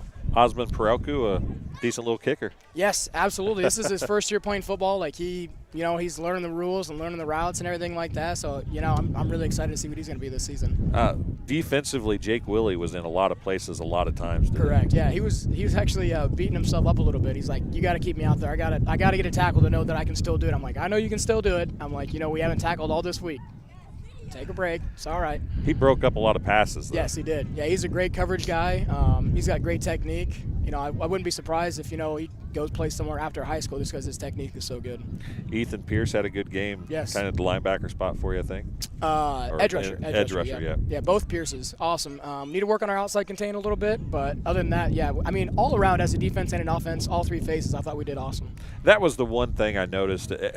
Anytime they get outside, obviously you're either getting blocked or you're giving in, but there was a couple runs to the far side in the first half in the second quarter that it looked like your corner and or your defensive end or outside linebacker, whichever it is, whatever you want to call it, an 8-man, really dove on the play and really allowed them to get an outside corner, which is exactly what you're talking about there, right? Yeah. We work on different drills. We have like a tightrope drill. Like you want to make sure you have that outside arm free so you can, you know, shed that block and force them outside or force them inside. You force them inside, you got all your linebackers and stuff that waiting for them. So you say that, and then you see Lane Huffman cut everything back inside. Yeah, exactly. So he cuts right into him and says. The other thing I was laughing about is Dalton really trucked the kid and Lane really trucked the kid. Yeah. I mean, they're going to do that even to players that are – but these guys here, they're still – I mean, the Cardinals still learning to be on the balls of your feet, be leaning forward when you're trying to make that tackle right, not on the heels. And because when you're on your heels and Lane Huffman's coming at you, you're going to lose that battle every time. Absolutely, yeah, for sure. Well, Coach, I'll let you get out of here. We appreciate you coming and talking to us. Chris will see you next week. A big one. Coach McCormick was on watching earlier, saying that he was checking out the Spartans, looking for the Iron Spike next week. Oh yeah, scouting us out a little bit. Scouting you out. Did you guys watch any of his game last night? I did. Yeah, I did. They look pretty good too. They did. It's going to be a great game. We're looking forward to it. These guys are fired up, so we're ready to go. All right, Coach. Thank you. Yep. Thank you, guys. So we'll get Chris back under the headset for just a second, and then we will get out of proverbial Dodge here. Chris, I don't think Spartans could ask for a whole lot more today. No. You know, you can always find some things to work on and try to do better. But all in all, first game of the year, you get the jitters out of the way. Nice win and get prepared. And like he said, I think it'll be obviously big that they can actually, with the weather breaking this week, that they can actually get back to some pads and actual physical contact practices, which they weren't able to do all week because of the extreme heat. I think that's my microphone catching all the wind, not yours. I don't know. I need to turn around and not look at you when I'm talking to you. Well, folks, we appreciate you joining us live from St. Anne High School. First time anybody's watched football here in 45 years. The Spartans ruined the awakening, right? Or the return of football. Rebirth of football here in St. Anne. 60-30 final score. Spartans get the win. They improved to 1-0, and they face the 1-0 West Prairie Southeastern Cyclones at Bushnell next week. So for Chris Frankhauser, for Mallory running the camera, I'm Dwayne Hewlett. Thanks for joining us. We'll see you again down the road. A whole bunch of volleyball coming up this week, by the way. TSSR Game Time Live has the Lady Sons Classic all week long. A-Town is on for the first time with their volleyball team Monday and Tuesday. Tons of stuff going on. Check out and subscribe to our channel to find out more. We'll see you again very soon.